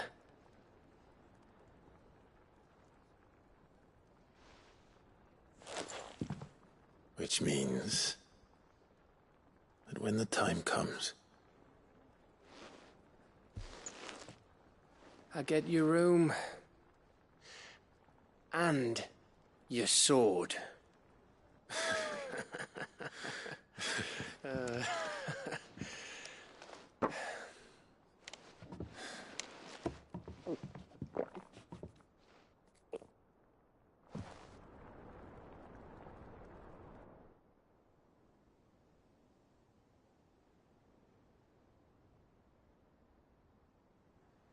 I may have had one too many.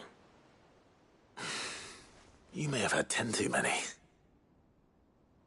I said I was thirsty. Better get back to work anyway, after I walk this off. Clive? What is it? Thanks for, you know. I know.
Mid, tell me this is all you need.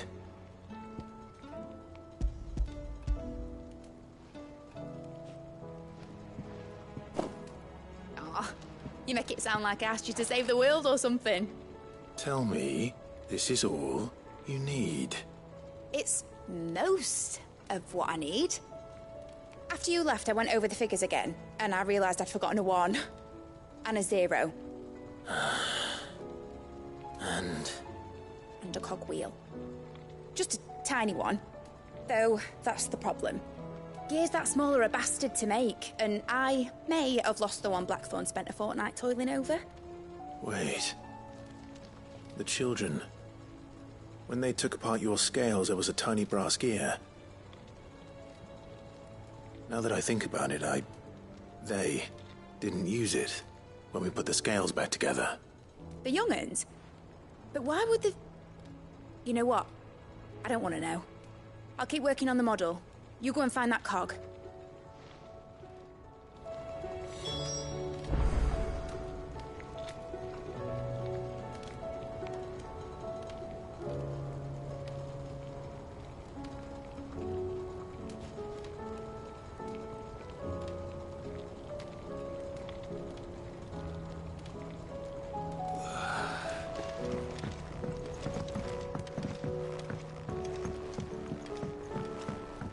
Has Midadol mentioned a new project yet? Sid! Is Mid still hiding from us? She wasn't hiding. She's fine. She's just busy working on her next project. A new invention? What is it? What is it? Is it an airship? I bet it's an airship! Do you think she'll let us help? That just so happens to be why I'm here. She needs something special, something only you three can provide. A brass gear. A tiny one. One that might fit on, say, a set of scales? Oh, the one you forgot! We remember! We saved it, just in case. It's in the bag of bits.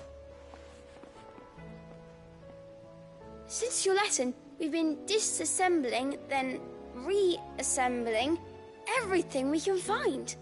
All the pieces that are left over, we keep under our beds, just in case. That's Good to know. Look! I found it!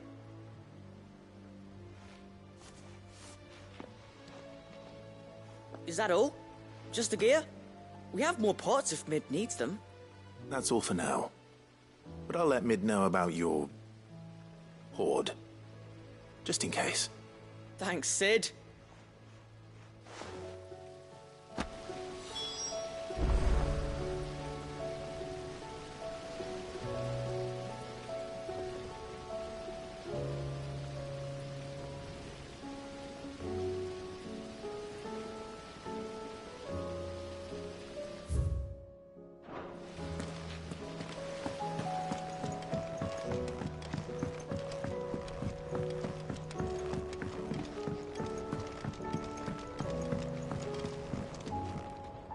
Well, did they have it?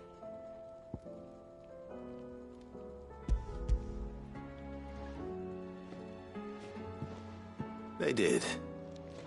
And they kept it somewhere nice as... Will it work? What exactly... Only the most important. The wings aren't gonna... Well...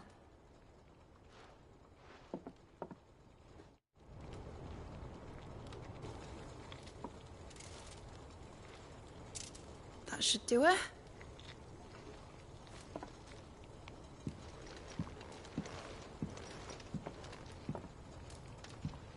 Here goes nothing.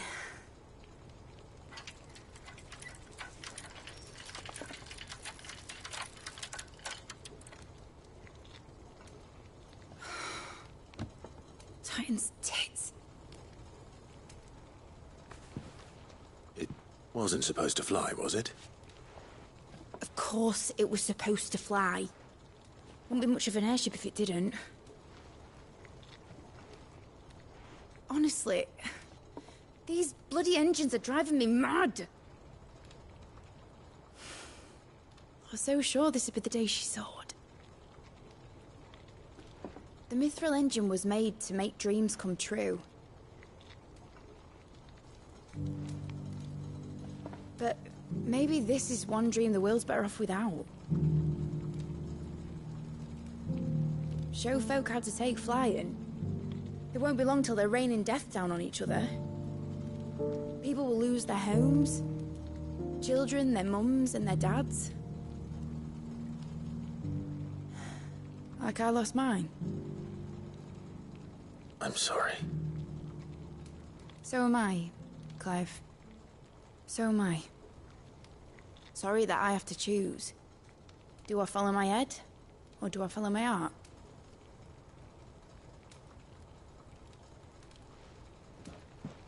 Good question. The first time I stood on the deck of your ship, felt the wind in my hair. It was like I was flying.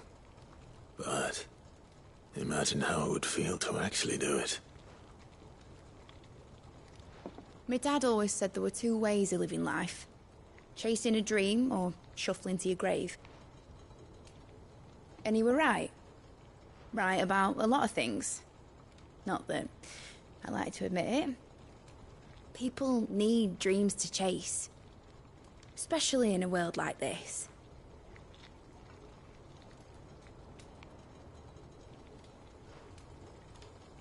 Right. When this is over, I'm gonna take all my Mithril engines to Zemeckis and sling them over the edge. I won't have my dream end up turning into someone else's nightmare. But all that hard work... All that hard work will not be used for war, Jamie. But it ain't like it'll be gone. Tell me, Clive, have you ever been on a treasure hunt? Not since Joshua and I were boys. Why do you ask? Because I'm gonna bury the engine schematics and leave behind a little riddle telling people where to find them. A really hard one, so that only the most dedicated dreamers will ever be able to work it out.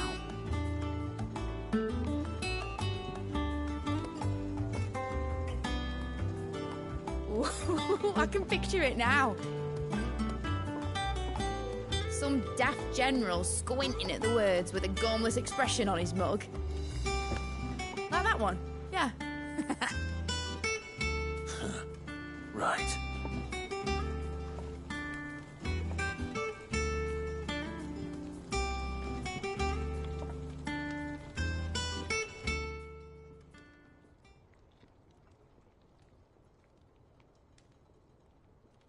Of course, if I'm putting this engine at the end of a treasure hunt, I'll still need to make it a treasure worth hunting for. Won't be much of a prize if it couldn't even make a toy boat fly after all. My dad always said, dream big. But it ain't the size of a dream that's important, is it, Clive? Only that it's a good one. And I reckon I've got a fair few good uns left in me. I'm sure you do.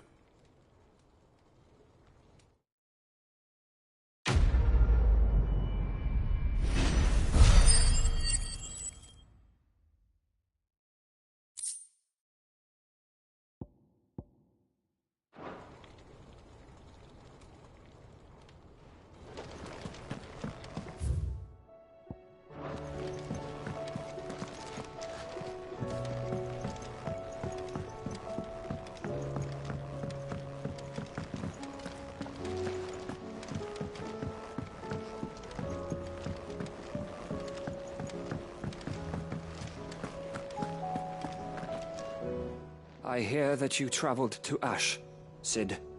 Did you by any chance recover the names of my fallen friends? I did. Yes.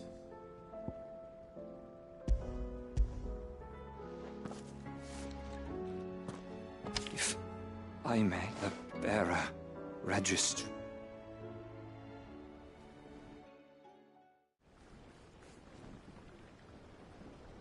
The director was a brute. The registry was all I found beneath the tree. There was no sign of a body. Nor any record of what happened to the children after the orphanage closed. I pray that at least some of them survived. All their names are here. The ones we lost. My friends. My light in those dark times. I can still remember their faces. Like it was yesterday. Children who were taken from their bunks in the morning, never to return. No explanation ever offered. They'd be happy to know that you survived, Herman. But why did I make it out alive, when so many others died in that awful place? It's not your fault. And blaming yourself won't bring them back. Honor their memory. See that their names live on. That way, at least. They're never truly gone. Thank you, Cid. I'm going to write a book. An account of the horrors of Bad Bach, and the spirit of those its custodians sought to crush. All of Valisthea will know of our suffering, and in the name of those I lost, I will not let it happen again. Neither will I. These records would have been buried for all eternity, were it not for you. Thank you.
drove His Highness to madness!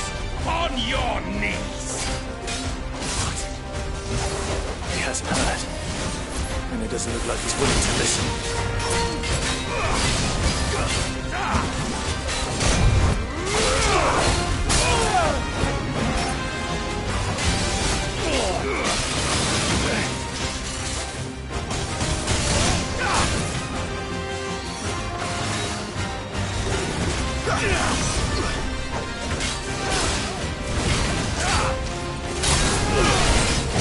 Only your death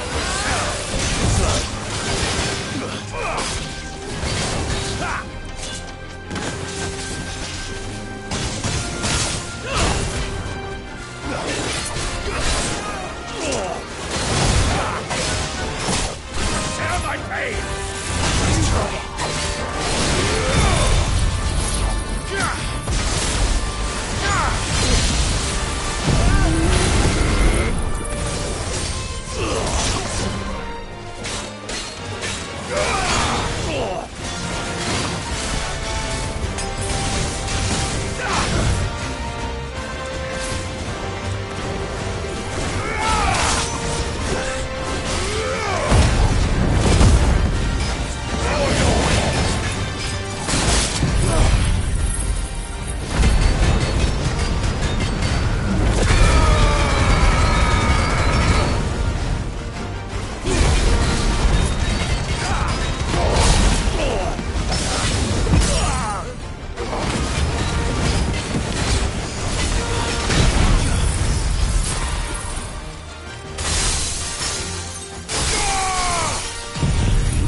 Long live...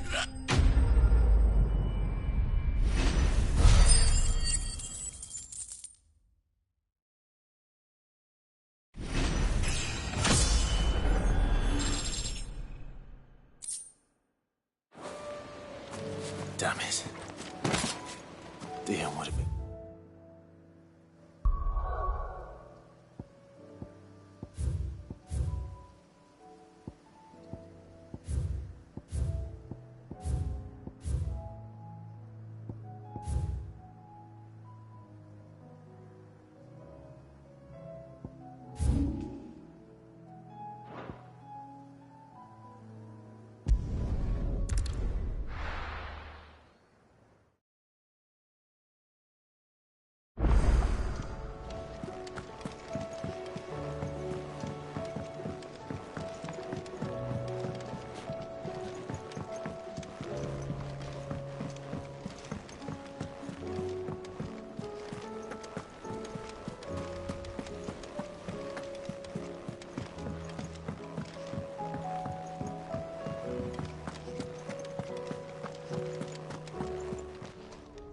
Welcome to the Patron's Whisper.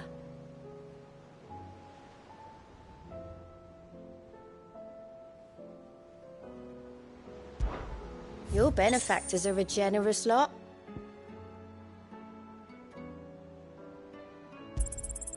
All yours. Come again. I may have more for you.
dogs. They're a specimen of these two.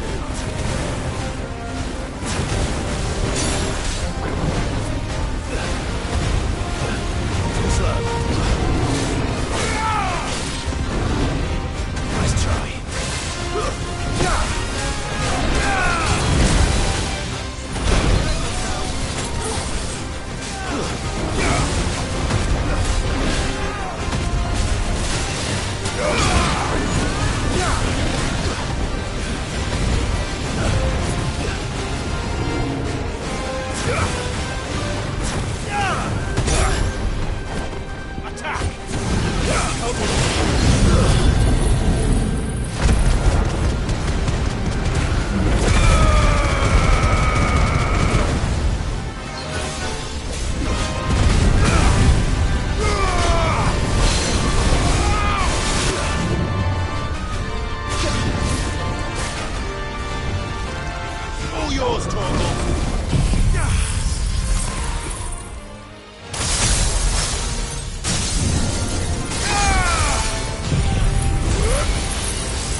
No match for you, eh, Torgal?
Rest in peace.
Caution, brother.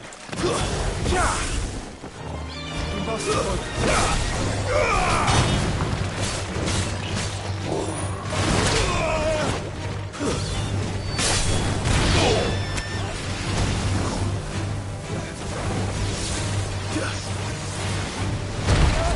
Ugh!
Seems this place has been flooded twice over.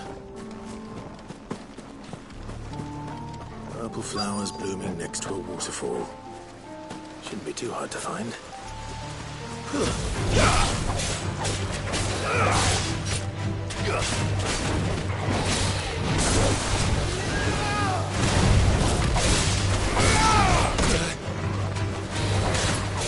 Nice try.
me, boy. I'm hurt. To me, boy.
I'm hurt, Torgal.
I needed that.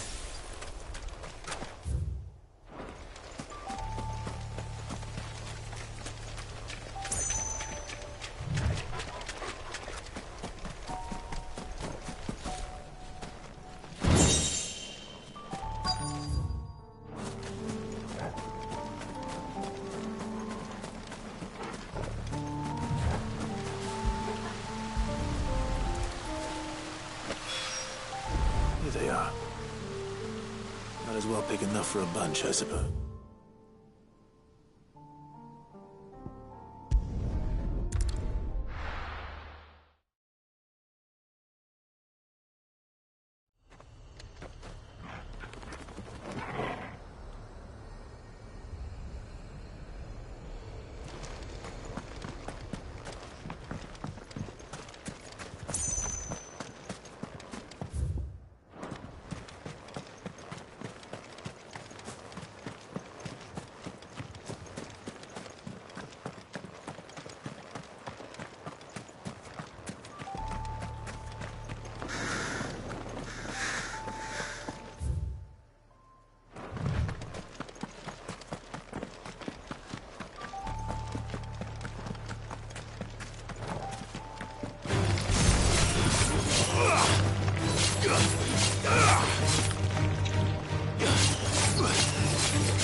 This be Mickelberg.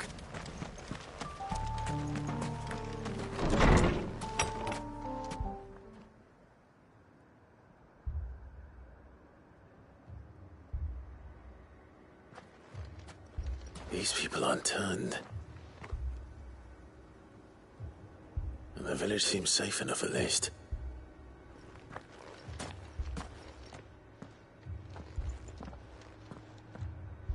What is going on here? Ah. Did you, too, heed the call? Heed the call? No, I came here looking for someone. To be honest, I wasn't sure I'd find him here. Let alone all of you. Is that so? What are you doing here? Is this where you live? It is my home. The others, they heeded the call. You keep saying that. What do you mean? They came here to perform the rite, just as King Barnabas instructed. This village is their altar, where they shall cast their shawls upon the gentle waters and give themselves to the Lord. Give themselves? Oh, Lord, cleanse us of our sins. Let us be reborn in your loving arms. Free us from the torment of this mortal realm. They want to be saved.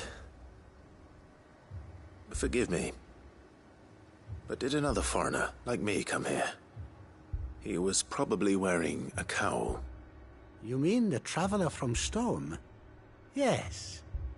He is staying at my house, toward the rear of the village. Thank you. If you don't mind, I'll go and greet him.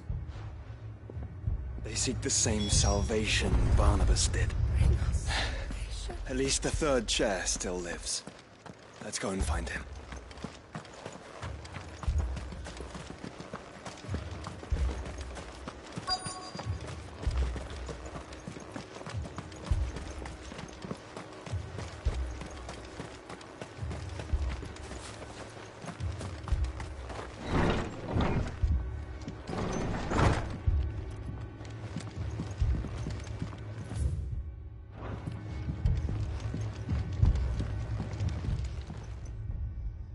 Excuse me. Are you with the Undying? I am. And so it would appear, are you? Lord Rosfield, if I am not mistaken. That's right. And you must be the third chair. I am.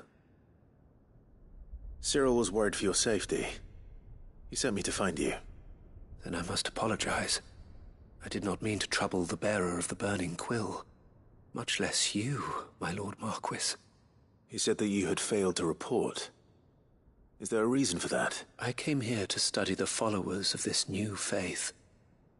But the more I learned of them, the more my own faith began to falter. You have seen them at their prayers, have you not? They devote themselves to the veneration of their Lord with a fervor I have never seen before. Praying night and day that they might be rid of their wicked wills and reborn in their Saviour's light. Not that they might be granted respite from their worldly woes, but so that they might continue to serve him. Serve him with all of their beings. I, too, swore to devote my life to the service of my Lord and Master, but this... 'tis different. It is more.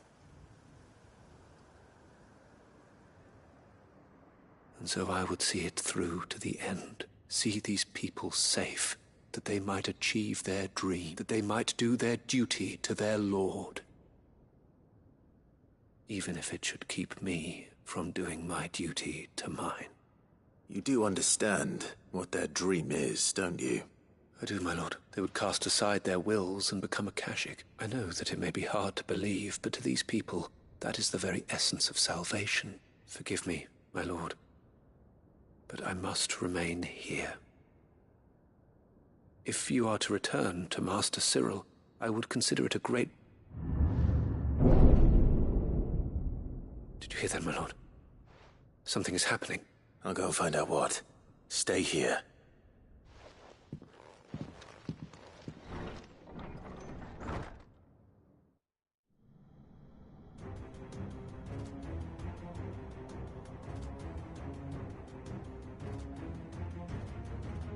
An ether flood. Oh no. There must be something I can do.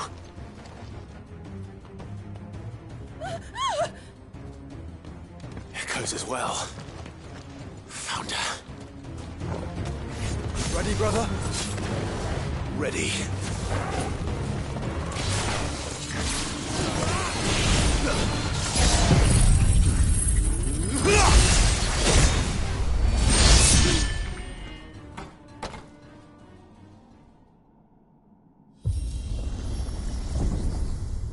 What now?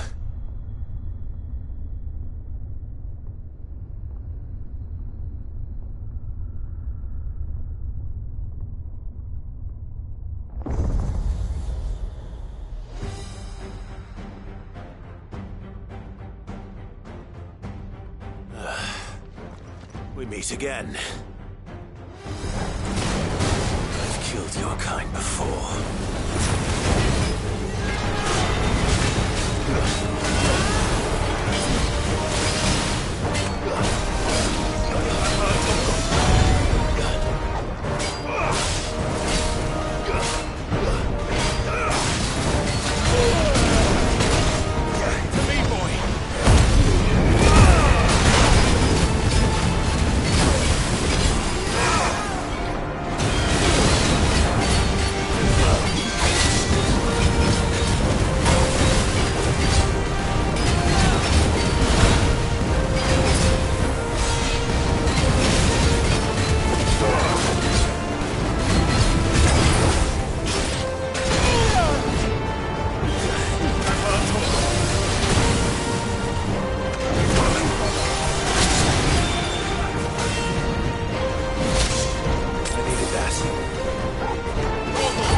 Damn it!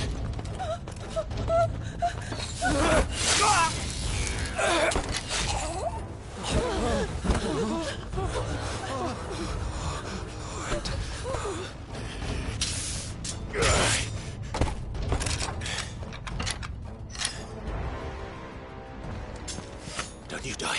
Come on, speak to me. I had to save them, that they might have a chance to find true salvation by devoting themselves to the service of their Lord. Just as I did when the Undying plucked me from the gutter and gave me a cause to believe in, a duty to serve was everything to me, and I would not deny them that fulfillment, even if they must become a Kashik in order to achieve it. Forgive me, my Lord Marquis. I did not mean to trouble you with this. My findings. Could you deliver them to Master Cyril for me? Of course. Your duty will be done.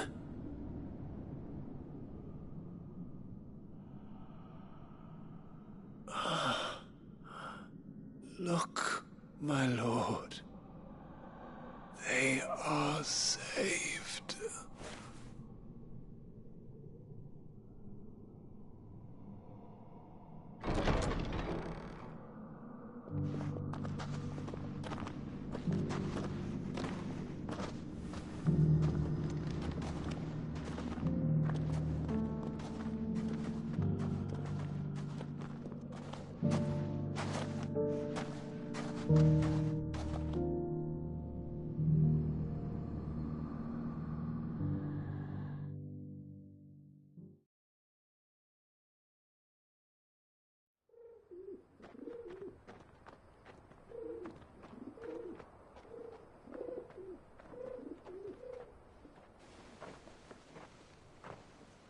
They are saved.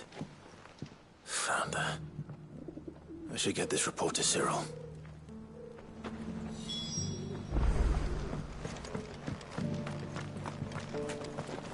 Welcome, welcome.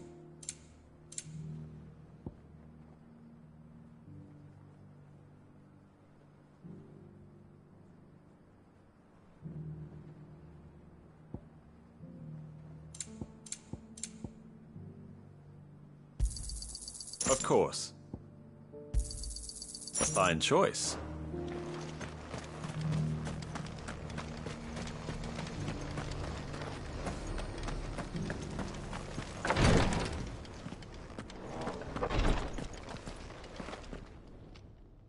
My Lord Marquis, welcome back.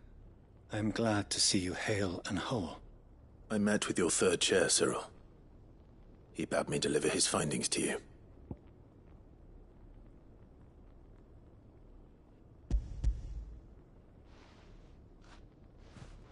Thank you, my lord. He remained in Ash? He died protecting the villagers from an echo. I buried him in Mickelberg. I'm sorry that I couldn't save him. If you could not save him, no one could. The villagers, they were believers in this savior cult. They prayed to their god that they might be unburdened of their wills. Then an ether flood came, and their wish was granted. Your brother sacrificed himself that they might live, even knowing that that life was death by another name. Then he perished defending liberty. A hero's end. For the right to choose how one dies is no less sacred than the right to choose how one lives. Sid would agree. He wanted to build a world where people could die on their own terms. A noble ambition.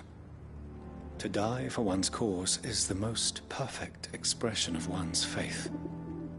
It matters not how misguided others might judge one's decision to be, only that the decision is one's own. We live according to the teachings of our order. We believe in them, we protect them, and yes, we die for them. For better or worse, that is our creed.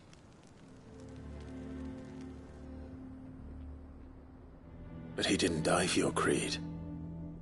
He died to save them, and you still believe that what he did was right. I believe that he believed it was. We of the Undying are not slaves, but willing servants, and this was his will. The ultimate expression of it. All right. I'd like to know this man's name, Cyril. To know the names of all the Undying who've fallen in the line of duty. They died serving my house. It's only right that I remember them. That is my duty. Of course. I shall fetch the Book of Martyrs at once. My lord, it has been, and shall ever be, the greatest honor of my life to serve House Rosfield. Though our duties may differ, yours is no less important. I pray with all my heart for your success, and were they here, I have no doubt but that every one of my fallen brothers and sisters would feel the same.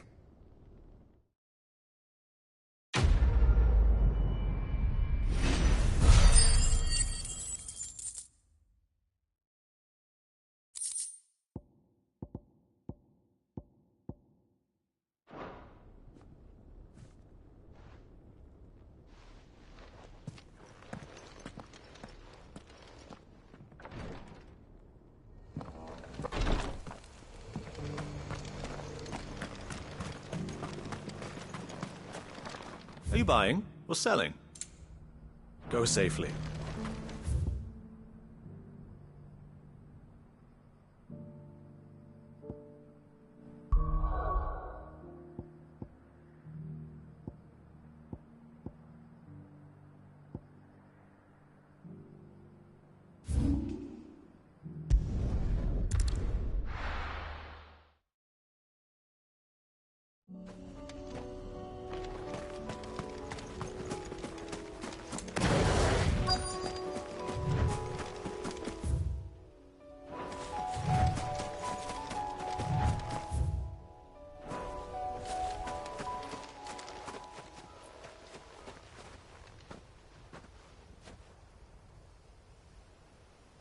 This is the place, but...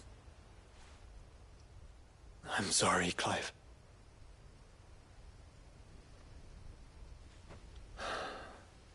There's nowhere been spared. What do we do now?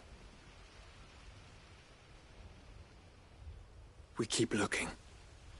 Man's Hill cannot be the only place where snow daisies grow. Perhaps, but it's the only place I know of. You. Then why not ask someone who might know of another? Someone at the backyard? To the hideaway, then.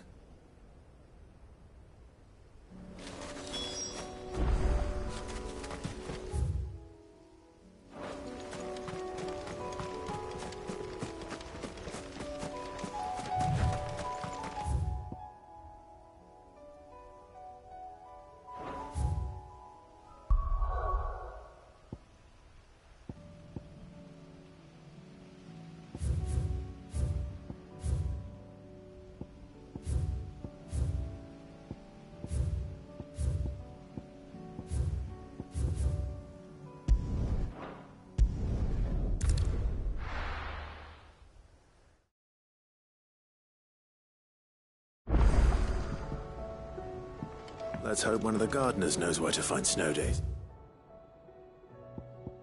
Please.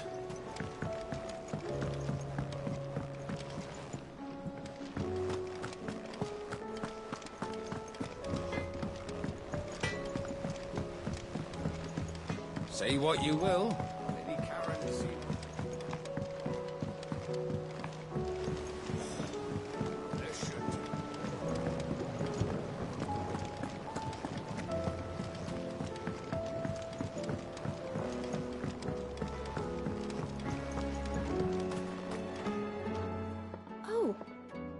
What brings you down from the heavens, Sid?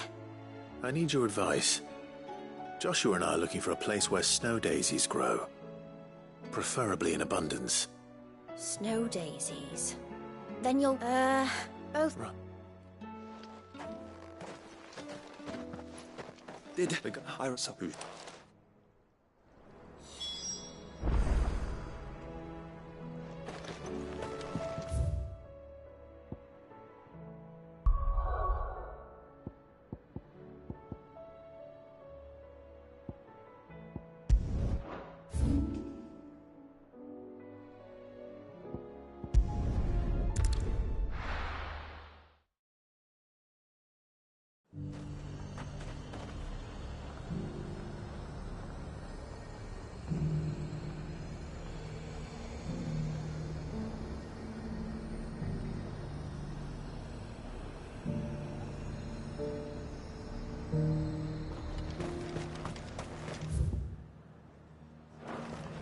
And how might I help the garrison today?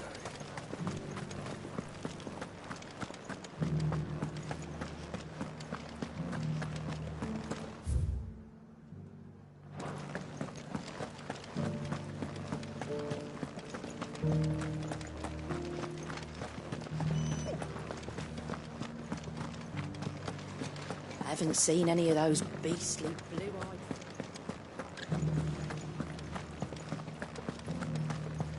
Do be careful.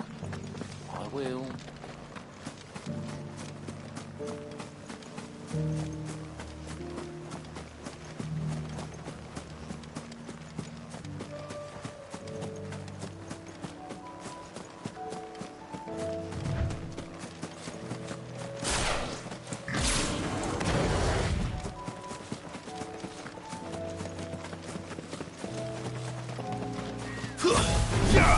Someone's brave.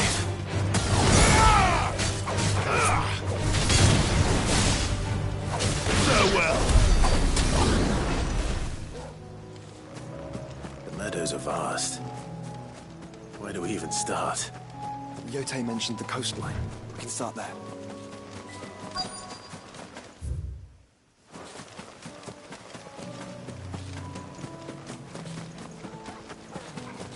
Have care.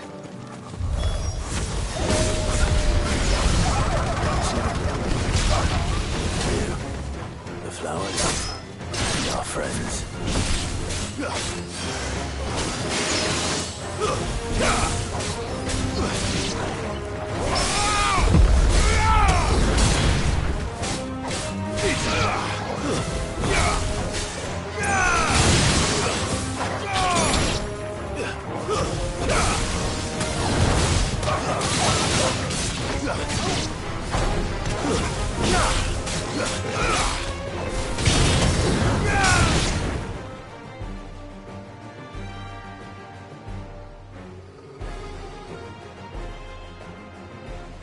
What do you see, boy?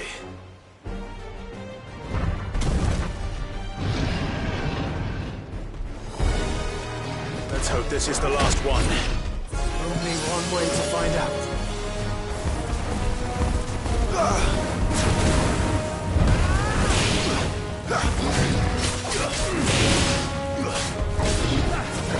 Nice try.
That was harder than I expected.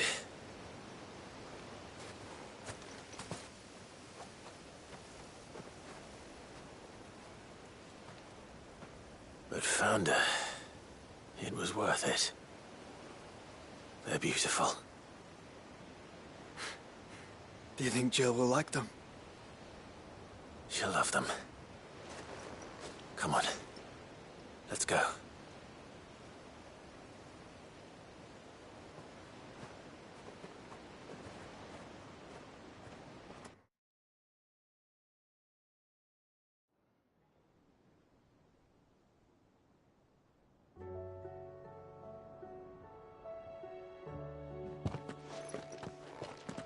It appears my work is done.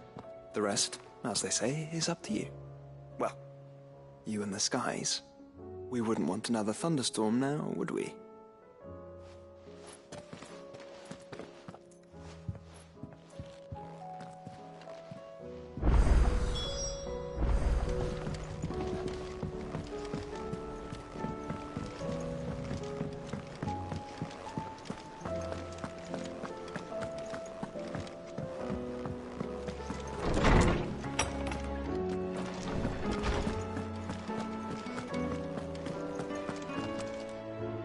Oarsman,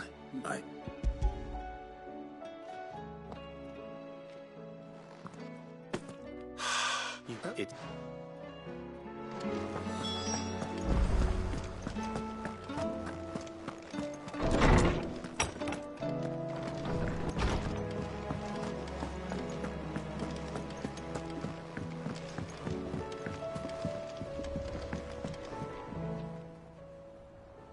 Your Highness, would you do me the honor of accompanying me?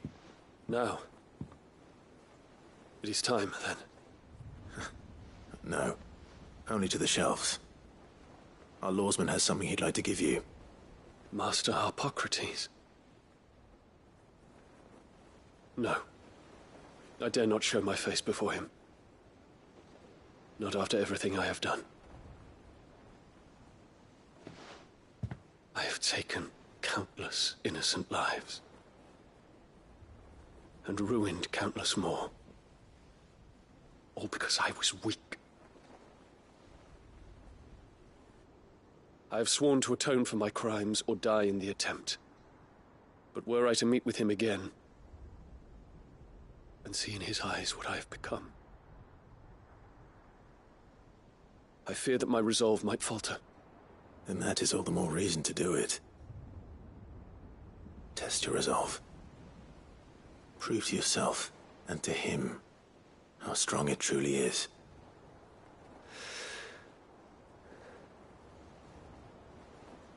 You are right. I must, at the very least. Oh, very well, then. Follow me.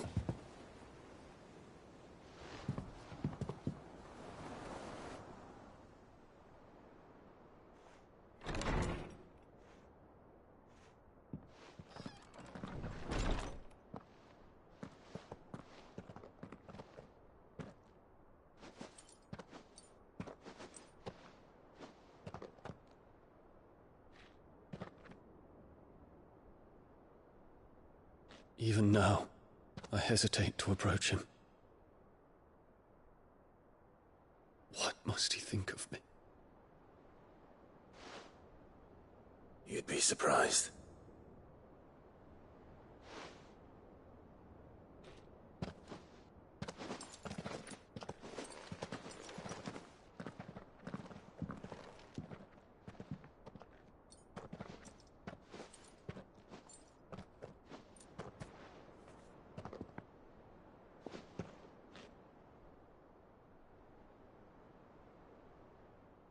Master Harpocrates, pray, accept my apologies for leaving your tutelage before my studies were complete. Your lessons opened my mind to a world quite unlike the one I had imagined from within the gilded confines of the palace. And I shall be forever grateful for the efforts you made to enlighten me. Lift up your head, Your Highness. The deeds of youth require no apology. That you took the time to visit me says much about the man you have become. Now, there is something I would like to show you.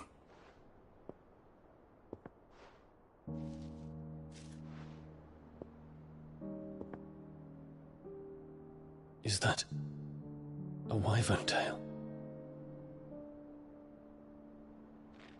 The color is unfamiliar to me.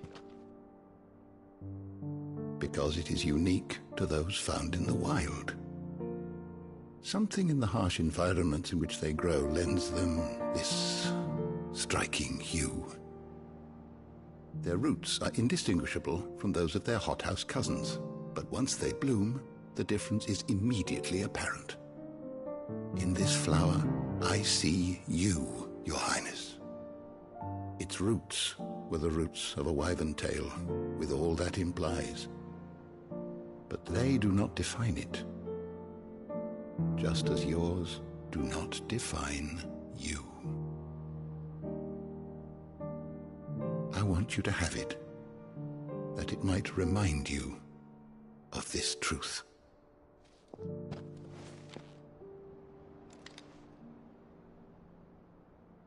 Master Harpocrates, I would ask of you a service.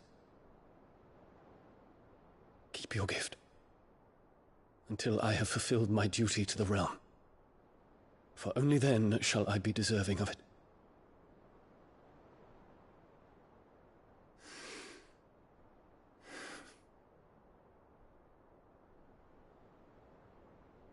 As you wish, Your Highness. I shall await your return.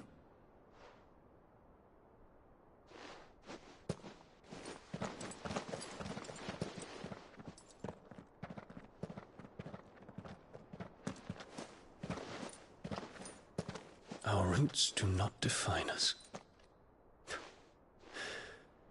No wonder my stepmother didn't like him. For reuniting me with memories I had thought long lost.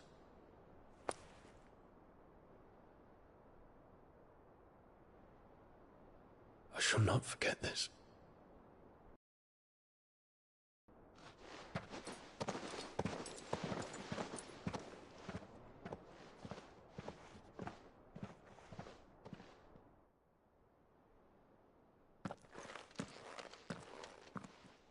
Thank you, Clive. Were it not for you, I fear I might never have found the right moment to speak with him. Not to mention the wyvern tales. I shall plant their seeds, that I might not disappoint His Highness upon his return. I hope the soil in the hideaway is to their liking. Why, these flowers bloomed in the bleak, black wastes of Waloed. I'm sure Nigel's yard will suit them to a T.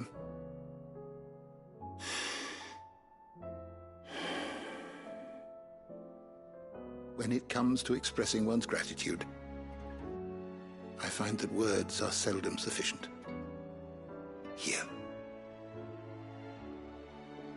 What's this? A stolas quill. Or more precisely, my stolas quill. 'Tis said that an owl's feathers are steeped in the wishes it hears over its long lifetime. All those words just waiting to pour out onto the page. So consider this my wish for you. That one day you may put down your sword and pick up that pen. Well, when that day comes, I'll certainly have a lot to write about. Thank you, Harpocrates. It shall have pride of place in my chamber.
Jill, there's something I'd like to show you. There is? It's, not here. Now, how would you fancy a trip to Oriflamme?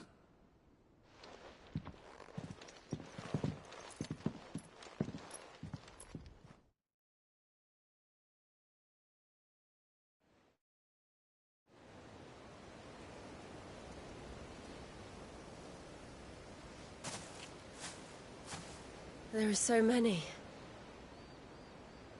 This is what you wanted to show me.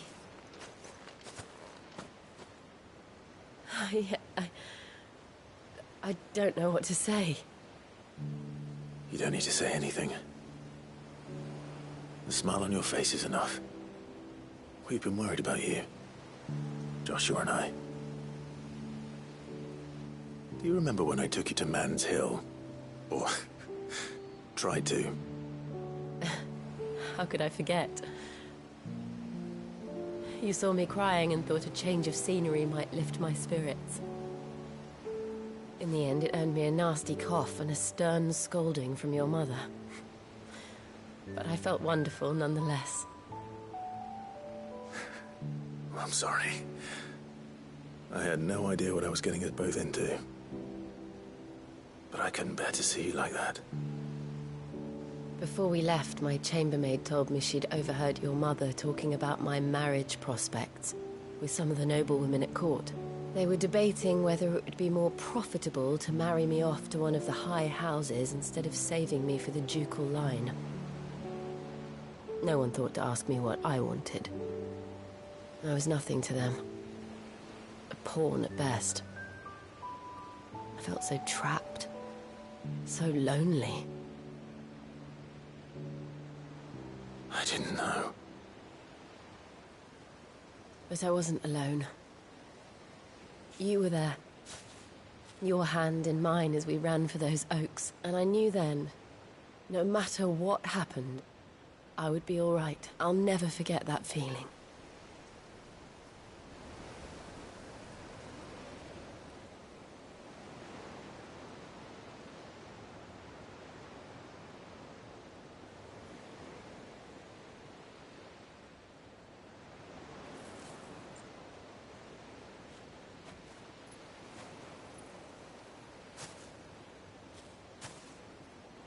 Before we broke camp, the morning after the storm,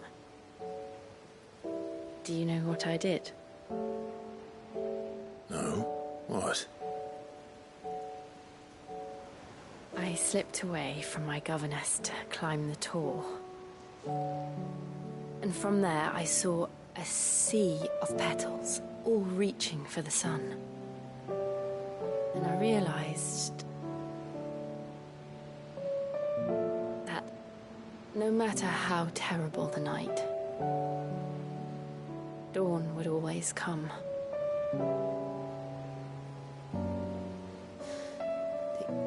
That you would always come for me. And you have. Again and again.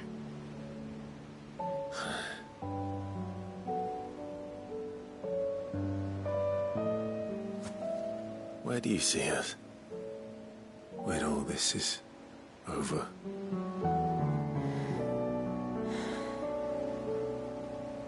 I don't know.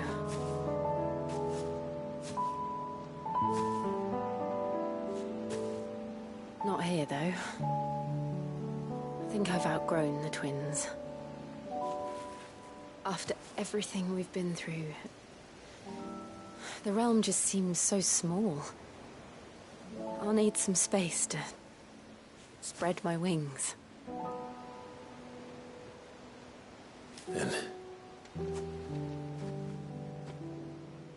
that's what you'll have. And I'll stop at nothing to see that you do.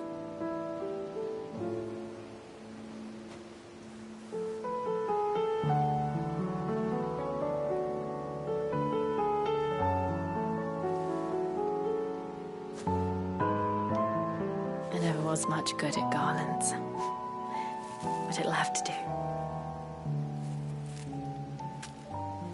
treasure it forever. Thank you, Clive. For this, the flowers, for everything. It's exactly what I needed. You are my treasure.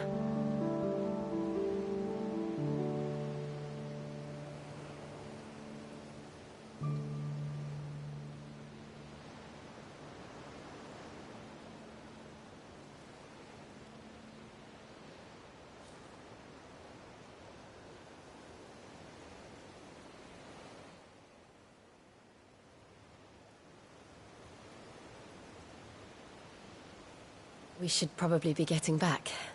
I expect the others are wondering where we are. You're right. There's still much to do. And we'll do it together.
Aye, it's a dangerous world out there. Come again. Or don't. I'm not much bothered either way.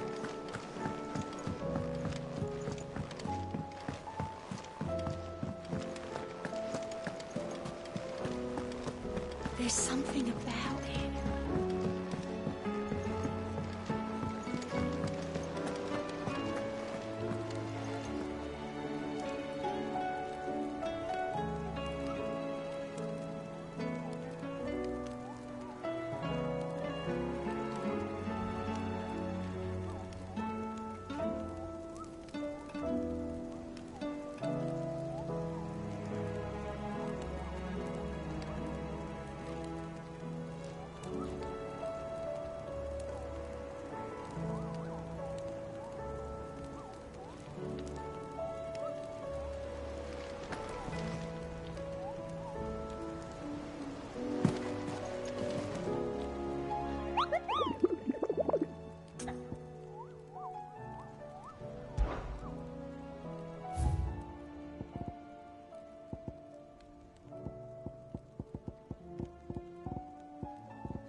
Fancy a look at the list, do you? Here you go. Seen enough? Twin sides hundreds of leagues away.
Still alive, are you?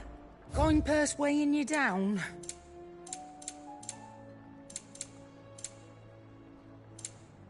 Come again. Or don't. Much bothered either way.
Sancfordian, do you?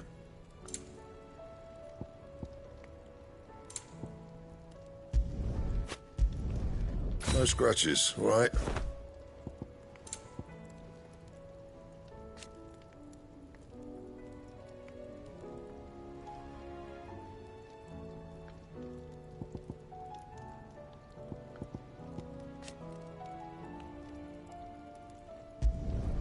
Should last you a good while. Anything else?